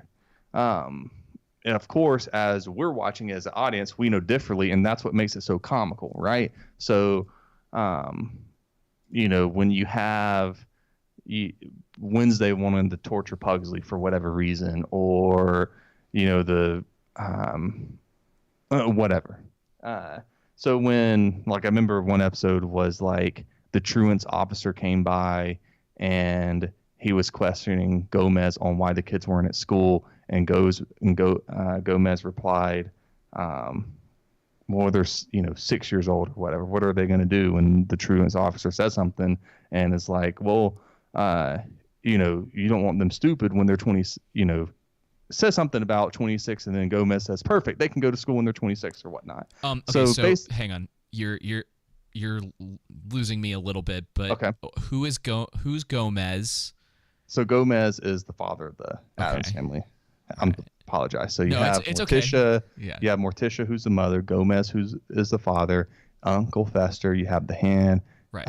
Frankenstein. You have Wednesday, and you have Pugsley. And Pugsley is her brother. Her brother is the youngest, right? Okay. And so, of course, and when you look at the TV show and the first two movies in the 90s, and even the third one, when normal people enter into the Addams Family world, they have to defend their worldview versus the Addams Family macabre worldview. So the neighbors have to defend normalcy, and they often fail to do it in a comedic way. And so, kind of like the charm or redeemable aspect of the Addams Family is that they are a strong supportive unit too. Right. So despite being macabre, they love and accept and support each other. So the show misses these points. They miss this point by having Wednesday resent her mother and father in the show. And isn't her father like? Didn't he murder someone or something like that? Isn't that like a whole? In the show, it's he doesn't actually murder anyone. It's a it's presented, as a possibility, and she thinks he did. Ends up that he didn't. Yeah. What? Yeah. But this is the best part. Like Morticia is like, so Wednesday's mother, Morticia, is sad and gloomy the entire time due to Wednesday resenting her, right? And when in reality, if you know the character Morticia, she would have just written it off as a matricide phase all teenage girls go through. Yeah, it would have been sort of all teenage girls desire to kill their mother at some point. That's natural. Yeah, you know what I mean? It's a humorous, ditzy. Yes. Where even if she's she's aware of what's going on, but she's blowing it off to kind of keep that like. No. It's seen as normal to them. Like, right. Hey, that's yeah. Okay. That's the normal order of life. Every teenage girl should go through a phase of wanting to kill her mother. That's a good thing to them. Whereas with us, we know that's ludicrous. She needs to be in a see a psychiatrist, up. Right? Yeah. That's the whole thing. What undergirds the Addams Family and understanding them is that. So is that missing from the show completely? 99% of the time. Okay. I would say there's Uncle Fester. Some glimpses to it, if I can speak. But I mean, like even with Wednesday resenting her father because he possibly murdered someone, as you bring up, he actually didn't. So like Wednesday wouldn't have been like, she was mad at him, upset, resentful, but Wednesday, the actual character Wednesday, would have been proud and, maybe made some kind of witty reply or something, or, whatever. So is this sort of like, is it pretty dour, like the show? Yeah, it's yes, it's dour. The Addams Family, everyone else in the family comes off as dull and weak compared to Wednesday. And it's basically a tween drama series like Fatal Links, as I was mentioning earlier, or Riverdale, or Gossip Girl, or whatnot. That's essentially what it is. And again, I think the character focus on Wednesday, I don't mind. I don't hate. I think that's a great idea. I understand it's like, when you think about the 60s show, that's when it's very much your standard. The worldview then is, white picket fence, 2.5 kids, the American dream, right? And I understand that's not necessarily, in some aspects of our culture that is, but in other aspects of our cultures, things have changed. That's not necessarily the worldview. So I understand trying to change that and doing something that's a bit different, even though I think that would be different now because that's hardly done now. I don't necessarily hate this direction. I just think they failed in their execution because they see, it doesn't seem like they truly understand. And so the through line for Wednesday and the plot is broken and on every single level, from the ground all the way up. Wednesday is our point of view that introduces us to the world and grounds us in the world. In the beginning, we get Wednesday plays a violent prank on a student with piranhas and is expelled from that school and is sent to Nevermore, school for willed children who are various monsters, right? As I said earlier, since Wednesday is a human going to a supernatural school, she comes off as normal. Now they try to maybe make her supernatural because she has visions. We'll get to that later. But so it's like she comes off as normal where everyone else is weird. And again, I think maybe you could potentially make that work. But again, the whole point of the Addams Family is that they're the weird ones who believe that they're normal and their worldview is normal, and they see everyone else as weird. They don't have that self-realization that, what I'm doing is actually strange or funny or off. And so I think, they miss the entire premise and misunderstand how the audience and then those within the show specifically view the Addams Family. So the show portrays the Addams Family in Wednesday as knowing they're weird and waving their freak flags proudly, kind of like in how Shrek does, if you remember that. All right. So that covers, Wednesday's through line, and we'll get more to that later too. But as far as the plot, bro, I called this the first or second episode. The plot surrounds two things: the main mystery, right? The main murder mystery, or murders, or multiple murders from a monster, and then the love triangle. Extremely dull and boring. I've heard. Yeah, dude, I don't remember any movie or TV show where I'm rewinding it so much because I'm picking up my phone. I'm just not interested. It's boring. It was bad. So basically, there's a monster going around killing the locals while the mayor of the town tries to hide it, along with Gwendolyn Christie. So the mayor, is he trying to hide it for financial reasons? Yep. So it's Jaws. Yep. It's funny. Exactly. Yeah. And I was about to say that, not the Jaws part, but so they're both trying to hide it. So there's some corruption going on so that Nevermore doesn't get shut down, since it brings in a bunch of money to the town, right? And the clues about the mystery are all over the place for Wednesday, and the plot moves along with the Wednesday having her big clue finding moments by having random visions that feed her that just happen to feed her the next piece of the puzzle so that the plot can go forward. And it's just, if you like it, that's fine. There's nothing wrong with wanting to turn off your brain and like a show. But, this kind of helps the writers avoid writing anything that's compelling or intriguing regarding the mystery. It's easy for anyone to figure out who the main villains of the story are. Guess who the main two villains are? Very early on, projected this. Oh, who's the person that would devastate Wednesday the most if they betrayed her? That's the villain for sure, a villain at least. And who would the other villain potentially be? Maybe it's the one with the biggest name of the cast, reminiscent to the 90s. But there's also another supposed to be seemingly bigger villain around. It's very anticlimactic at the end. And even as how he dies, which is perfect for this story, is funny. But we'll get to that, how it ends later, because you're going to die laughing. I highly recommend you go watch what is the last 10-15 minutes of season 8 just so you can get the laugh. It's good bad entertainment. That's what I would classify it as. I was loving it. I'm like, it was so ridiculous and stupid, and just like, who thought this was a good idea? So the third thing I didn't like about this was Wednesday's character and her arc.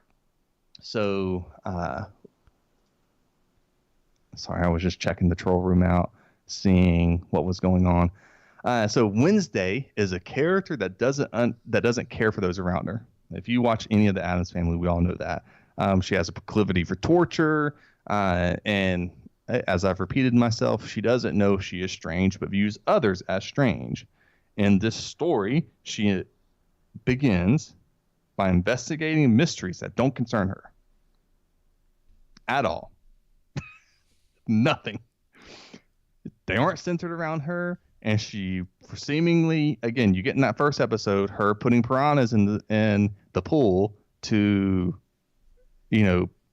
quote unquote prank, but she was going to, have that kid murdered, right? And yet then as soon as she gets to Nevermore, all of a sudden she starts caring about these mysteries and wants to solve them in order to care for others and bring the victims to justice. So it seems a bit double-minded to me regarding her character, for what I just mentioned. She also ends up trying to solve the mysteries of the monster killing people and corruption out of care and concern, when Wednesday would have, you could still have her solve the murders, but be from an ulterior motive. You know what I mean? Yeah. And so, again, it comes down to fundamental lack of understanding of the core of the original and the characters. The writers, show this care, give Wednesday this character arc of slowly, I wouldn't even say slowly, but of developing, let's just say developing care and concern for others to give her a redeemable aspect to her character. But it falls short because what makes her redeemable is that she has no redeemable qualities in a quirky, witty, macabre kind of way. You know what I mean? It's so ridiculous, all of the Addams Family, that it just right. Well, it makes her likable, right? Yes. I wouldn't say redeemable is probably. Yeah, likable would be a better word. Because that's like because we've talked about this with other stuff where you have characters who are doing like a lot of horrible things, and it doesn't make them. People like the characters not because they're the good guys, but sometimes it's because of the things that they're willing to do. Where you're like, oh dang, that's crazy, or like the lengths they'll go to in certain situations. It's that kind of thing. And you know, with Wednesday, I imagine what is supposed to be endearing about her character is the humor that comes out of all the things she's doing, not because she's potentially doing terrible things. And we'll get to that. It's not, and I don't even think it needs to be rated R. I actually don't think it needs to be rated R, but it's not dark enough and witty enough for that. It's very juvenile in the writing. But again, like I said, we'll get to that. But her entire character arc, after all the pranks, mysteries, and love triangles, is to care what others think of her. Wednesday learns that instead of being obtuse and withdrawn, she should be more open and caring and not stand out. She needs to appreciate the people in her life that care about her instead of disregarding them, which I can understand that last bit, you know, maybe caring a bit more. But I think that's still kind of forgetting the premise of the original, right?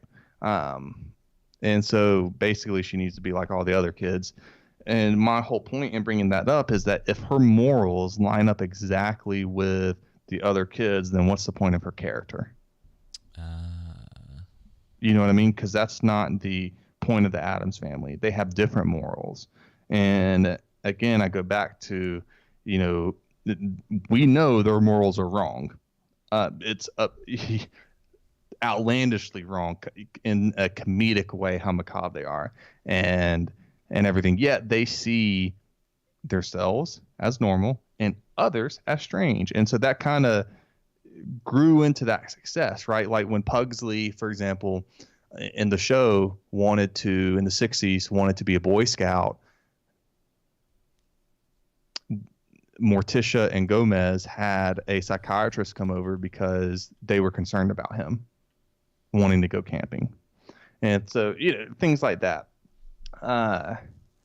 What's else? Oh my gosh. There's this character, Eugene, who is nerdy, weak, and timid, but also smart. And he gets picked on by the bullies. They decide to give Wednesday another redeeming arc by making her stand up for him. And for a random reason that I can't really remember anything given in the show, she just randomly, I believe, correct me if I'm wrong in the troll room if you've seen it, but she just randomly, just sincerely, according to the poll, likes him. They don't know. Yeah, and cares for him. So, yeah, I mean, you know, she's supposed to be a character that has a wicked sense of humor and lacks care for others. But this kind of iteration of her makes Tim Burton, who's director of this, you know, like he's trying to make her goth, moody, and cool, but really comes across as that meme of what's his name saying, "Hello, fellow kids, I'm hip too." You know what I mean? Yeah. Like trying to relate. And so the dialogue is putrid. It's actually right in this review. It's kind of how I term the TikTok ideology. I'll keep working on it, but there are constant modern day references and humor relevant to TikTok ideology that don't naturally arise from the storyline. It's a bit not as drastic or abrasive as the Catwoman's line and the Batman was when we watched that, but it's in a similar manner. It's kind of less so, but in a similar manner, kind of takes you out of the world. Yeah, the stuff they throw in there because it just Gen Z relates to it, right? Like it's the popular TikTok. I wouldn't even. Well, I mean, you would know better because you actually watch the show. But if you're going off of like the Catwoman thing from Batman, it's like they throw that stuff in there to check a box, not necessarily because that line that Catwoman says in Batman sort of goes counter to the movie. Yes, very much so. If I remember, it's been a while. I thought it did. It took me completely out. I remember when we reviewed it, and it took you out. It's kind of like I immediately came out of the movie. It was just such a it's just cringy. It's really what you're just like. Oh, of course and because it doesn't naturally flow. There's nothing that flows within the story that makes it organic. So where it's like, oh, I see how she got to that point. Exactly. And it had. It just, that's why it feels like it's something that was thrown in specifically because it's a popular thing to say, and Matt Reeves was part of Bad Reboot. That's why. That's probably. But it's kind of the same thing here. So, there's that. The ending was so stupid and over the top. So they bring back some Puritan white Christian man who somehow now has magical powers for whatever stupid reason. So basically there's like a flashback to one of Wednesday's ancestors, whatever her name is, right? And these kind of like the Salem witch trials, how they weren't really witches, and so they're unjustly killed by this Puritan pastor, white Christian man. But like Wednesday's ancestor, that one ancestor ended up living and is kind of helping Wednesday along her journey. Can't think her name started with an L or whatever. Can't remember. But so you think, so there's like 3 different villains of the show. And so they bring back that Puritan Christian pastor, right, from the grave, but he ends up not being the main villain. The main villain is actually Christina Ricci's character, no surprise there, who ended up so like Eugene, one of the characters I was telling you about that's weak and timid and whatnot, comes back randomly, and throughout the entire season he's been like taking care of these bees or whatnot. Apparently he has some kind of superpower that he can control the bees now that we're aware of. That's first time mentioned in the show after some pretty good conversations regarding the bees. And he has them attack Christina Ricci's character, and instead of running, she just takes her gun and starts shooting the bees. Dude, I was rolling. I'm like, that's so stupid, but it's so stupid it's funny. The other minor things to wrap this up is that some bad casting choices. A lot of the casting comes off as a block of wood, and with very forced dialogue, kind of that we don't leave friends behind. That's not what Hummers do, and Hummers is one of the groups there, one of the friend groups there. One of the groups is called the Hummers. Yeah, like Wednesday and Eugene's friendship. I think it's just them. They call themselves Hummers, and I can't remember the reason or whatnot. But and again, that's what I mean. It's juvenile writing. I can't think of the term I'm looking for right now. But the other thing that I thought was odd is that Tim Burton, I think he only directed half the season. Bro, like his directing style doesn't come through at all. Maybe in some of the big eyes of the monsters, but dude, the VFX in this show, again, I could look over it. The writing was better. It's not like too terrible bad, but it's pretty bad. Yeah. Maybe slightly better than I put it on par with The Witcher. It is Netflix. They're not putting a lot of money behind any of that stuff. No. Some of the stuff that they did in The Witcher did better than Stranger Things. The last season of Stranger Things, I've heard.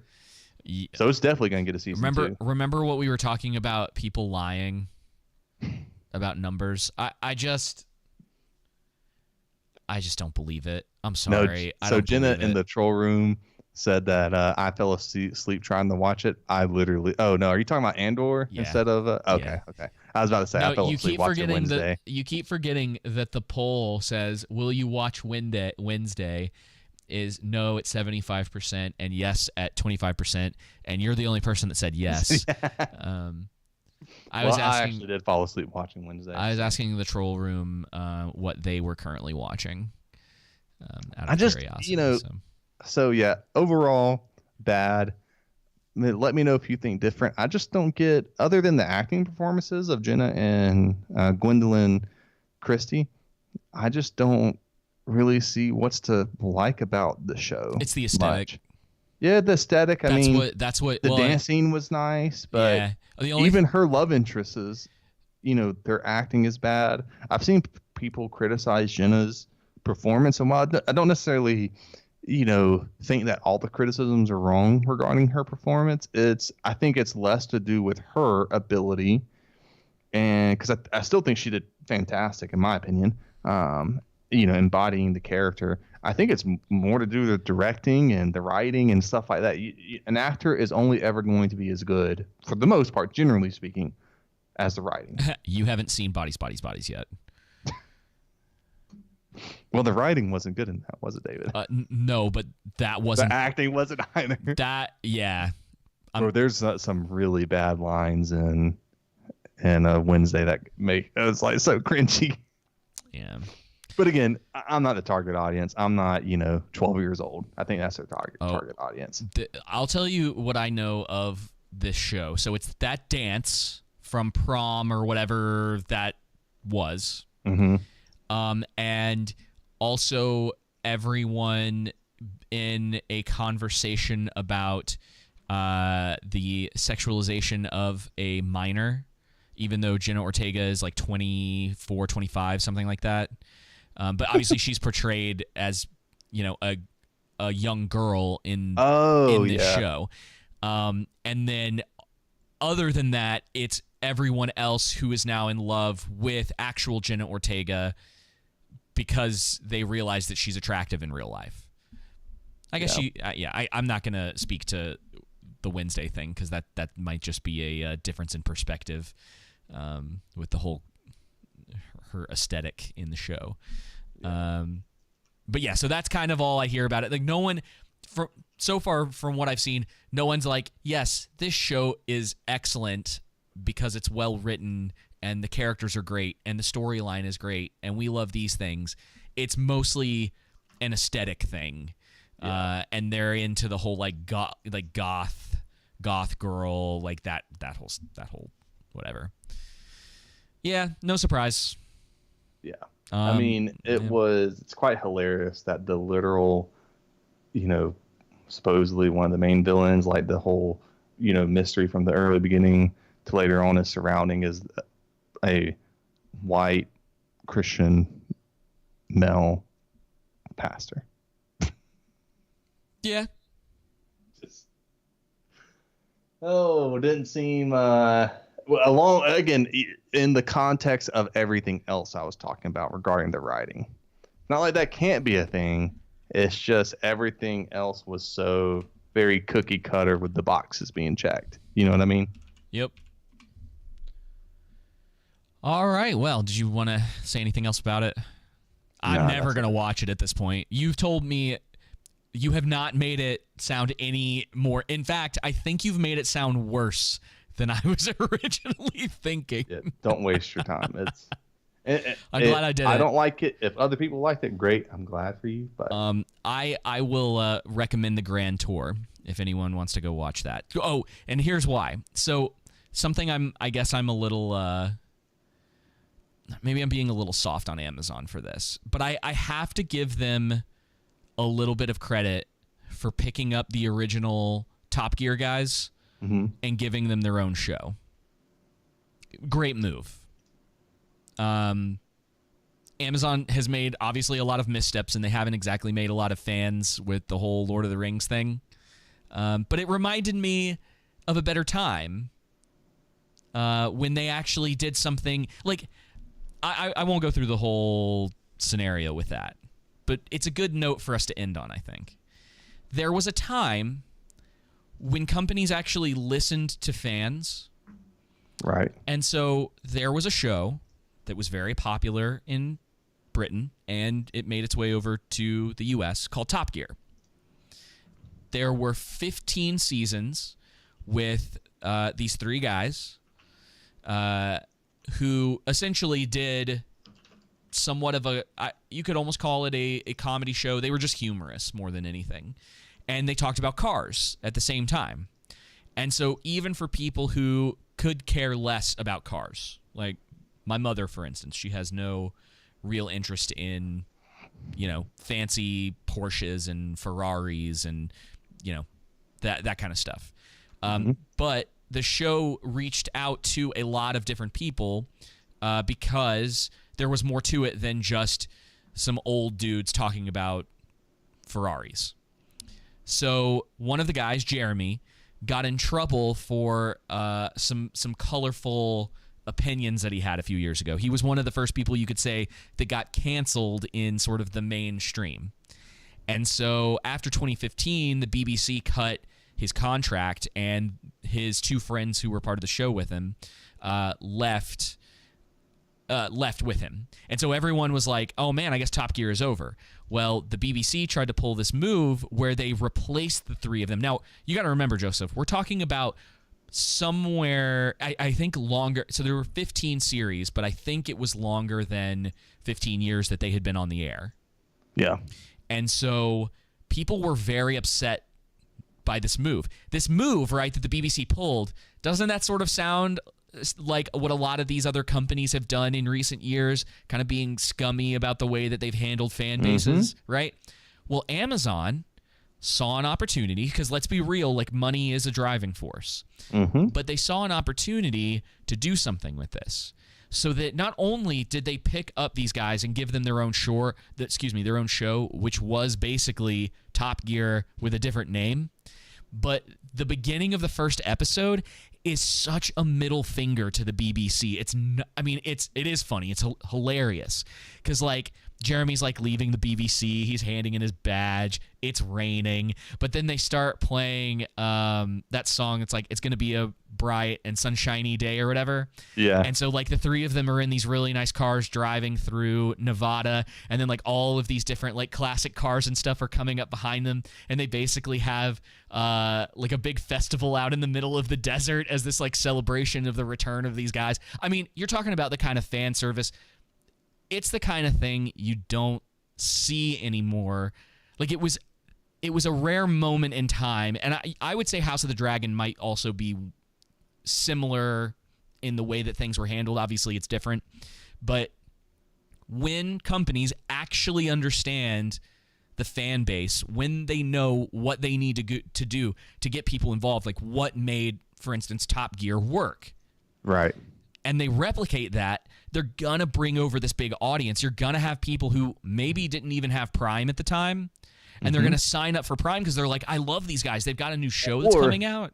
Maybe they cancel Prime because of the Rings of Power. Well, exactly. And that's where you see that opposite sort of like nature come in, where we went from a company that made this great move to being the company that was like, well, screw the fans, screw the reviews. None of you are right about this. We know what we're doing, because they got so big that they forgot what made that stuff work in the first place. It's insane to me. Like, I can't even imagine that these are the same companies at this point. That the same people who made that decision about the Grand Tour made the decision about the Rings of Power. It's crazy, isn't it? It's so weird.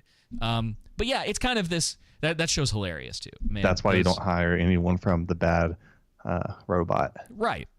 But there are instances of things working out correctly. So, and all it's going to take, man, I'm telling you, all it is going to take is for someone to recognize that formula and actually start running with it. And just be, and maybe people think DC is going to do it. I'm not convinced.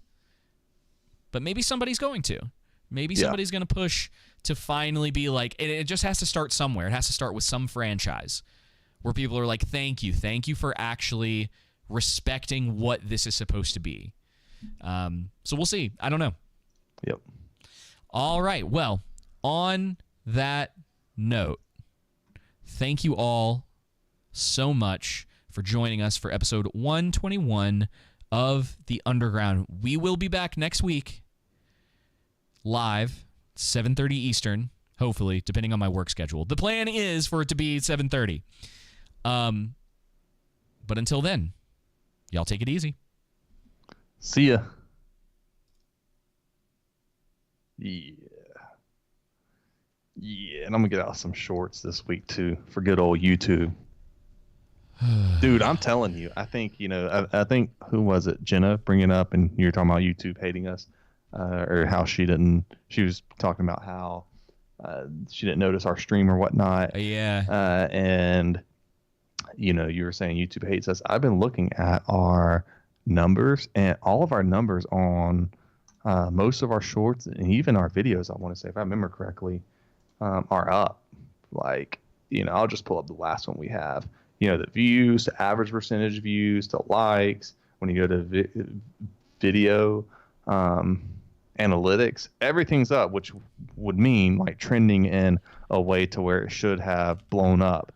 But since we've posted this, it's on, like, once it got to that 1.5 mark, it's just stayed there for weeks, even though all the indications have been up. I'm like, I wouldn't be surprised if we're shadow banned or something, or throttled. I think because it doesn't make a ton of sense. So some of it is because they're, like I said, I've been telling you this for a couple weeks. They're just pushing shorts. That's what I'm talking about. Yeah. Our shorts. I don't think it's well, and we've also been away for a little while, so I know sometimes that plays a part in it. I would not immediately jump to us being shadow banned. People like to throw that word around a lot without it really. Well, I would say like something's going on, because what I mean is that we had on the last two shorts, not that one, the Rings of Deception short, a lot of the shorts that are at 1,000 or whatnot, or even the higher ones, from Netflix ruined The Witcher and stuff. Not Netflix ruined The Witcher, that didn't have like 15,000 an hour, but the other ones that have like around 1,000 or close to 2,000 got that within the first 4 to 6 hours of being posted, and then it just stayed stagnant like that, even though all the numbers were indications were up. So that was just kind of to me. But yeah, maybe you're right. Maybe it's just, hey, that's just how it worked. Yeah, they're doing some weird stuff, because normal videos, lives, that whole thing, people aren't getting updates until way into a stream. Yeah.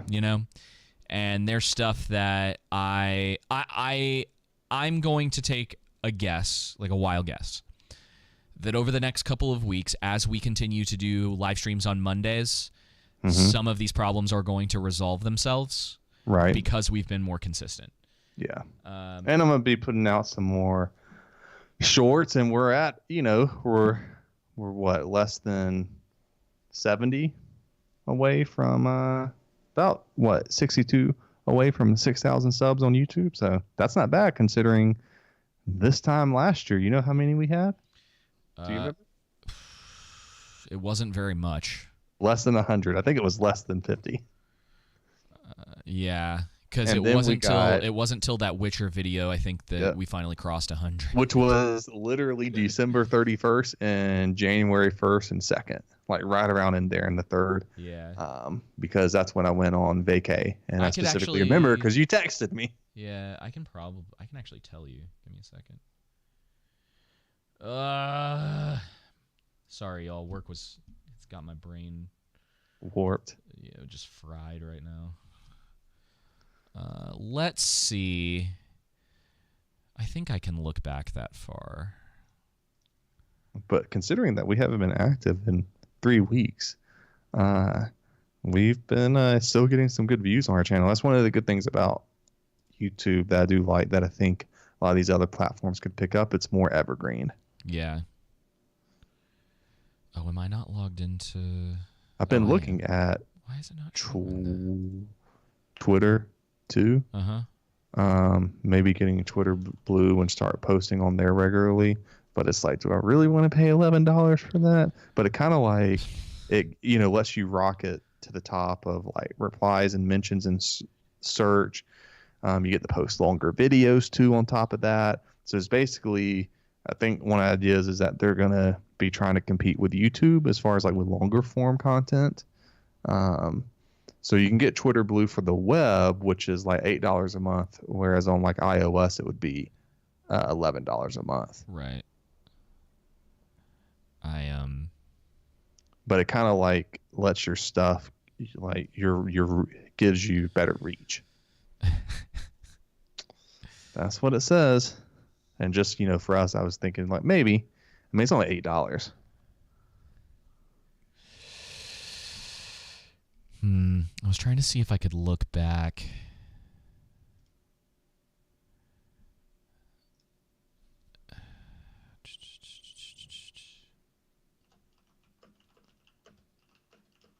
Thank you to everyone in the troll room for coming tonight.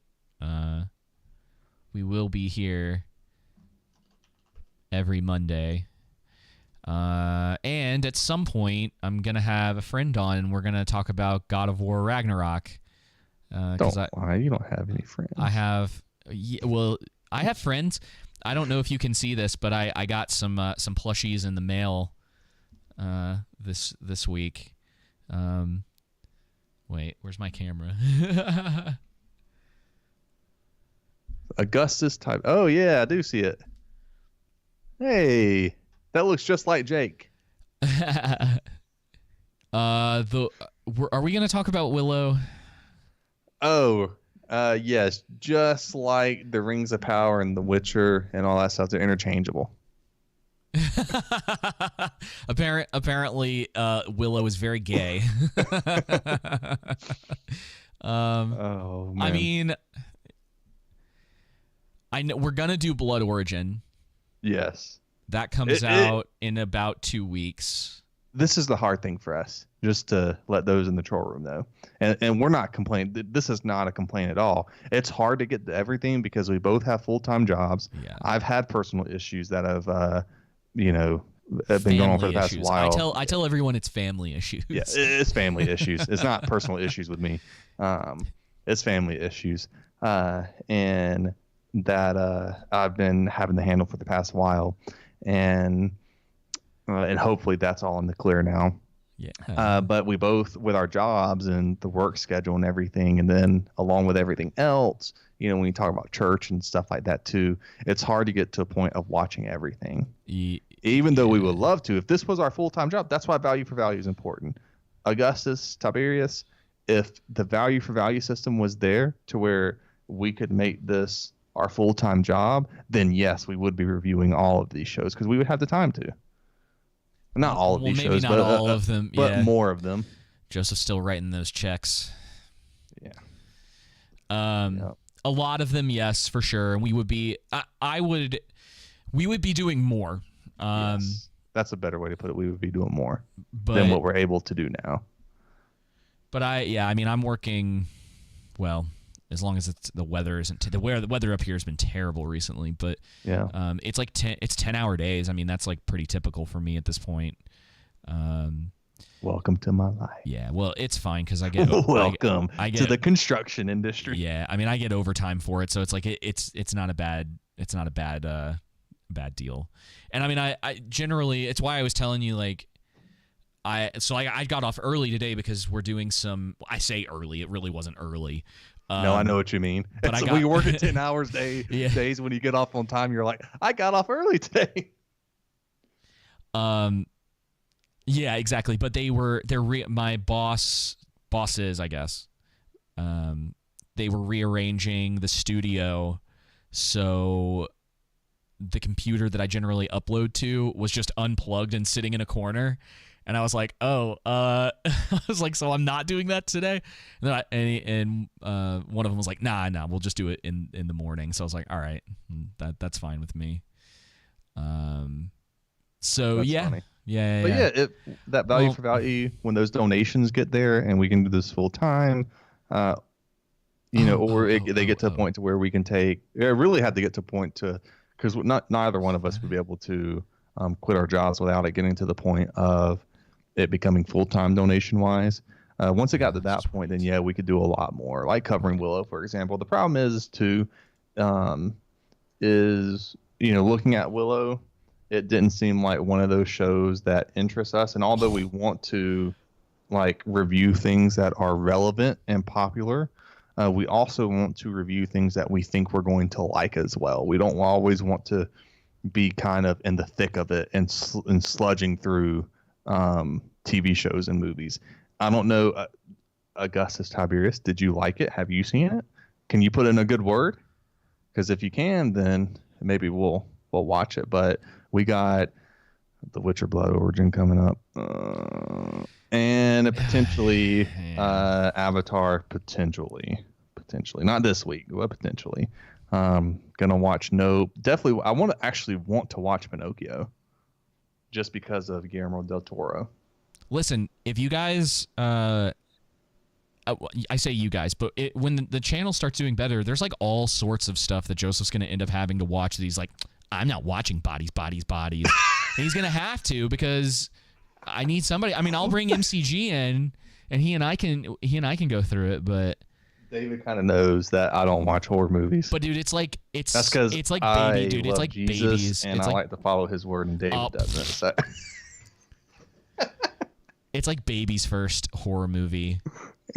Okay, so Tuesday, December 28th of last year, we got 38 subs.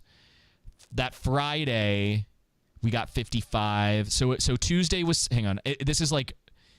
Really sensitive. So 38 that Tuesday, 53 on the 29th, 41 on the 30th, 55 on the 31st, 115 on the 1st. So that Witcher video pushed us into the 200s.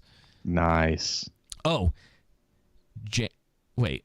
Oh, this is views. I'm sorry, y'all. I am an autist sometimes.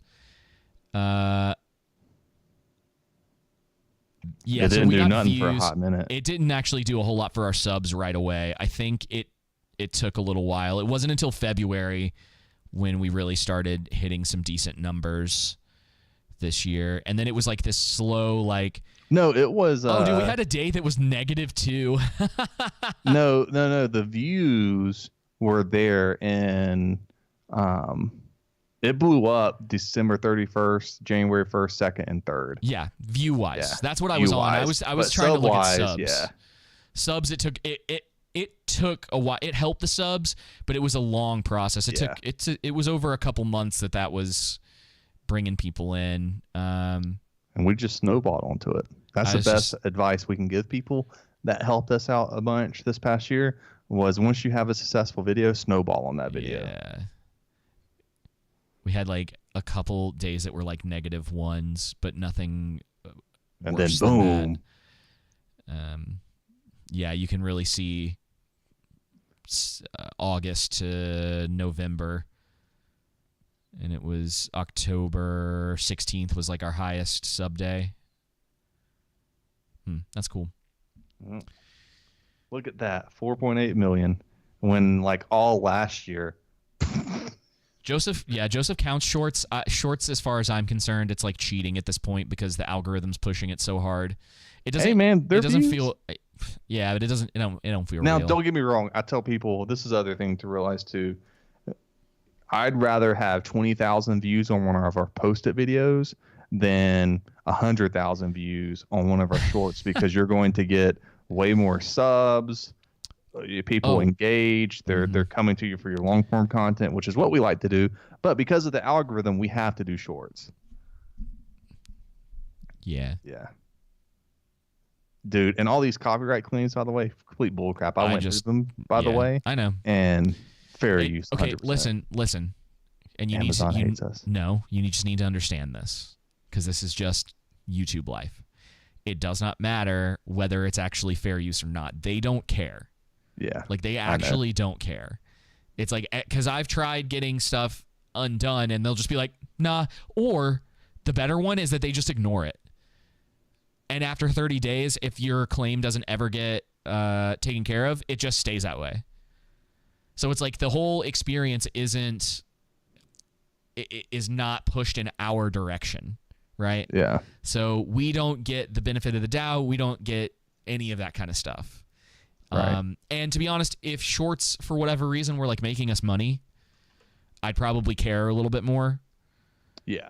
But at this point, it's just sort of like, if we're getting copyright claimed on shorts and they're not giving us a strike, all right. Yeah. Whatever. So. Yeah. Did I tell you about that survey that I filled out for them that took me like 45 minutes? You did. Bruh, I was getting so pissed. I saw that that survey when I would sign into our account. I'm like, yeah, I'm not doing that. Yeah. Like, I'll wait for David. He's the one over YouTube. He has to do it. I just was like, y'all don't care about creators. Please stop acting like you do. Please stop blaming things on us. Like, fix your copyright problems. It was just all of that kind of stuff. And then they were asking about all these other social media platforms. And I'm just like, why? I was like, why can't you guys just push people in the direction of the things that they like? Like, if people like shorts, that's fine. They can watch shorts on YouTube. But I think one of the things I had put in there, and Tulls was saying this, says shorts are good for discoverability. So they are, but not as good as you would think, because there's not a lot of transfer over from the shorts to the actual videos. There's some, don't get me wrong, there is some. But if the amount of interaction we were getting from some of our shorts was transferring over in a way that was like really noticeable, things would be working out a lot better for us right now than they are. And I'm not trying to complain. It is what it is. But it's a situation of just, if you're looking at it from, okay, we're putting out these shorts, we're getting shorts that are doing really well, we're getting quite a few subscribers. There are people who are coming in. There are people who have found us from that. But it's like a handful compared to the kind of interaction that we're getting on some of our other content. Like, if we put out a poll for like a community post, or if we put out a short and it happens to do really well, those don't always lead to views on videos. It's like, Jenna, it's like you were saying in earlier, is that you didn't even realize that we were live until we were like halfway through. Jenna says to call the Wambulance. Whatever, man. And Augustus said, I found you guys on shorts during the Rings of Power. Yeah. That's the thing. I think more of what you're trying to say there, it's difficult for us to. They're the exceptions, not the rule. Yeah. That's a good way to put it. And it's also hard for us to know what's it called? You just said it, the transfer rate. I'll just call it that. Yeah. From shorts to subs, or shorts to posted videos, like being able to link them to, like, we tried experimenting with shorts to where I put a video at the end of them, but it really only comes up randomly sometimes. I don't even know why. And so now we've just tried to post the video in the comment section, but then there were a couple of shorts that I forgot to do that on. My bad. And so I'm like, I'm not going to do that, because if I can't automatically do it, which I wish I could, then I'm just not going to do it. Because if I'm at work, and it's going to release during the work day, it's not guaranteed I'm able to get there to comment the link. You know what I mean? Yeah. Yeah, and it is what it is. I mean, but I think there is a sense of discoverability, and I do think people transfer over. A lot of people. This is the thing. Fix that. No, this is the thing. This is one thing where I do disagree with you on.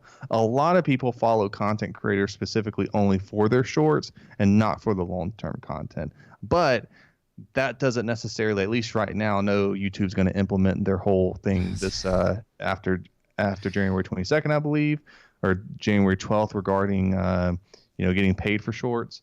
But it doesn't really help us out in the sense of, with our posted videos and stuff. Well, in a sense, it does. Wait, so what do you disagree with? The discoverability part. I think it does help more than what you're saying, but not as much as they think. You get what I'm saying, bro? We have almost like 6,000 subs, and our highest thing today was 6 viewers. And the Wakanda Forever video has 250 views on it, and like 6. No, that's true. 6 comments. But that's what I think I'm talking a lot of about. our subs. Do you think a lot of our subs are coming from our shorts? Well, here's the problem: is that if they're sticking around specifically to see our shorts, I guess that's fine. But they are and it always have been supposed to be pushing people towards that. Like, we're not a shorts channel. Nope. So why is where is the push on YouTube's end to understand like the way that shorts are not just something for people putting up like stupid prank videos or unnuanced takes on Rings of Power, right? And so that's kind of that's a good point. That's where I'm coming from. Is it's like our entire purpose behind using those is to push people towards our content, towards the podcast, and that helps with the value for value system. Yep. So if it stops and ends with the shorts, what are we doing? Like it's not really helping us in the long run. It's just kind of a thing. And a couple people will come over, and that's great. Like absolutely, but it seems like if the intention of YouTube and the intention of what they want is to help curate and help push creators, that the shorts should be beyond just, well, here's like a 30-second clip, and then you forget about it and move on to the next 30-second clip. Yeah, that's a good point. I see what you're saying. I think Augustus makes a good point too, that shorter videos can be easier when you're in a crunch for time, but at the same time there's also being able to pause the video and come back. That's something I do a lot. I don't know if I'm the exception or if you. I know that's something you do too, David. I remember you mentioning it to me before. I don't know if we're the exception to that and not the rule. And shorts are nice, being able to digest for a quick period of time, but for me, I've been trying to stay more and more away from funny enough, even though I make them reels and shorts just because of attention span. I feel like the breadth of my memory and the ability of me to pay attention in longer form content, like what I mean is not actually watching a video, but throughout the day of my personal life, is better than when I'm just constantly, kind of zombie scrolling through reels and shorts. Yeah. But I do understand. Don't take it as not understanding. It's more of a criticism on the way it's being implemented. Versus like there should be a function on YouTube's end for the short to more easily push you towards the other content. Yes. Now, if shorts are all nothing wrong, we don't hate shorts. It's just about how's that pushing us? Go ahead. Yeah, I was just saying I kind of hate them. But I don't hate them. It's just one of those things. It's like if it's going to exist, it should exist in the way that I want to be able to use that beyond just being a 30-second video. It needs to be more than just that. I believe that it needs to be more than just that. And so having tools that are in place so that when you go and you upload a short, you can add something that's easier to click to get into the other content, right? So it's like, and that was always the point, is that we do a review. We put a short out specifically of something that we like. You're the short king. That's funny.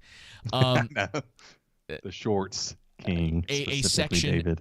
We'd clip a section from the review to specifically turn into short form, and that would be used to hopefully push people to the bigger content.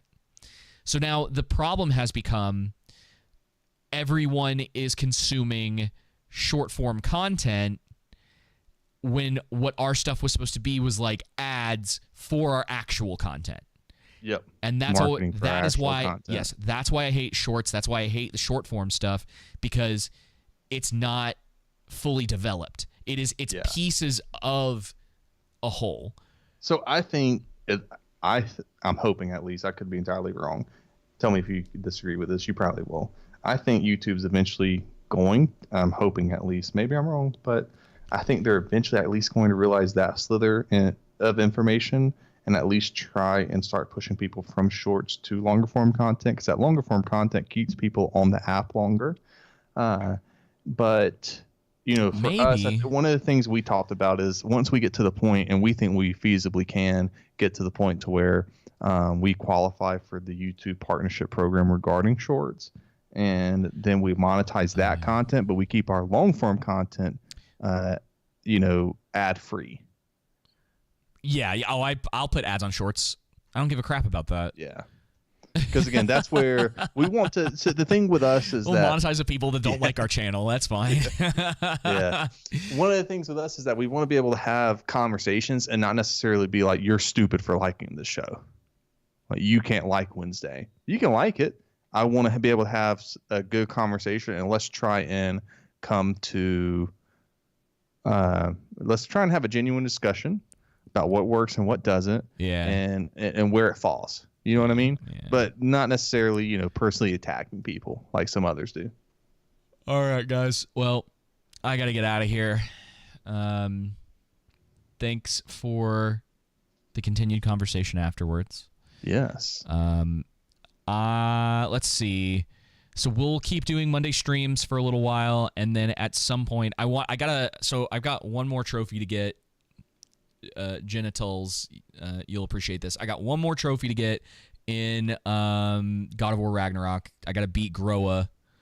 Freaking Valkyries just like murdering me. Yeah. I just like was playing last night. I had to put the controller down. I was like, nope, I'm done for tonight. And then I'm gonna play through the story one more time and get some footage for it. And if once that's done.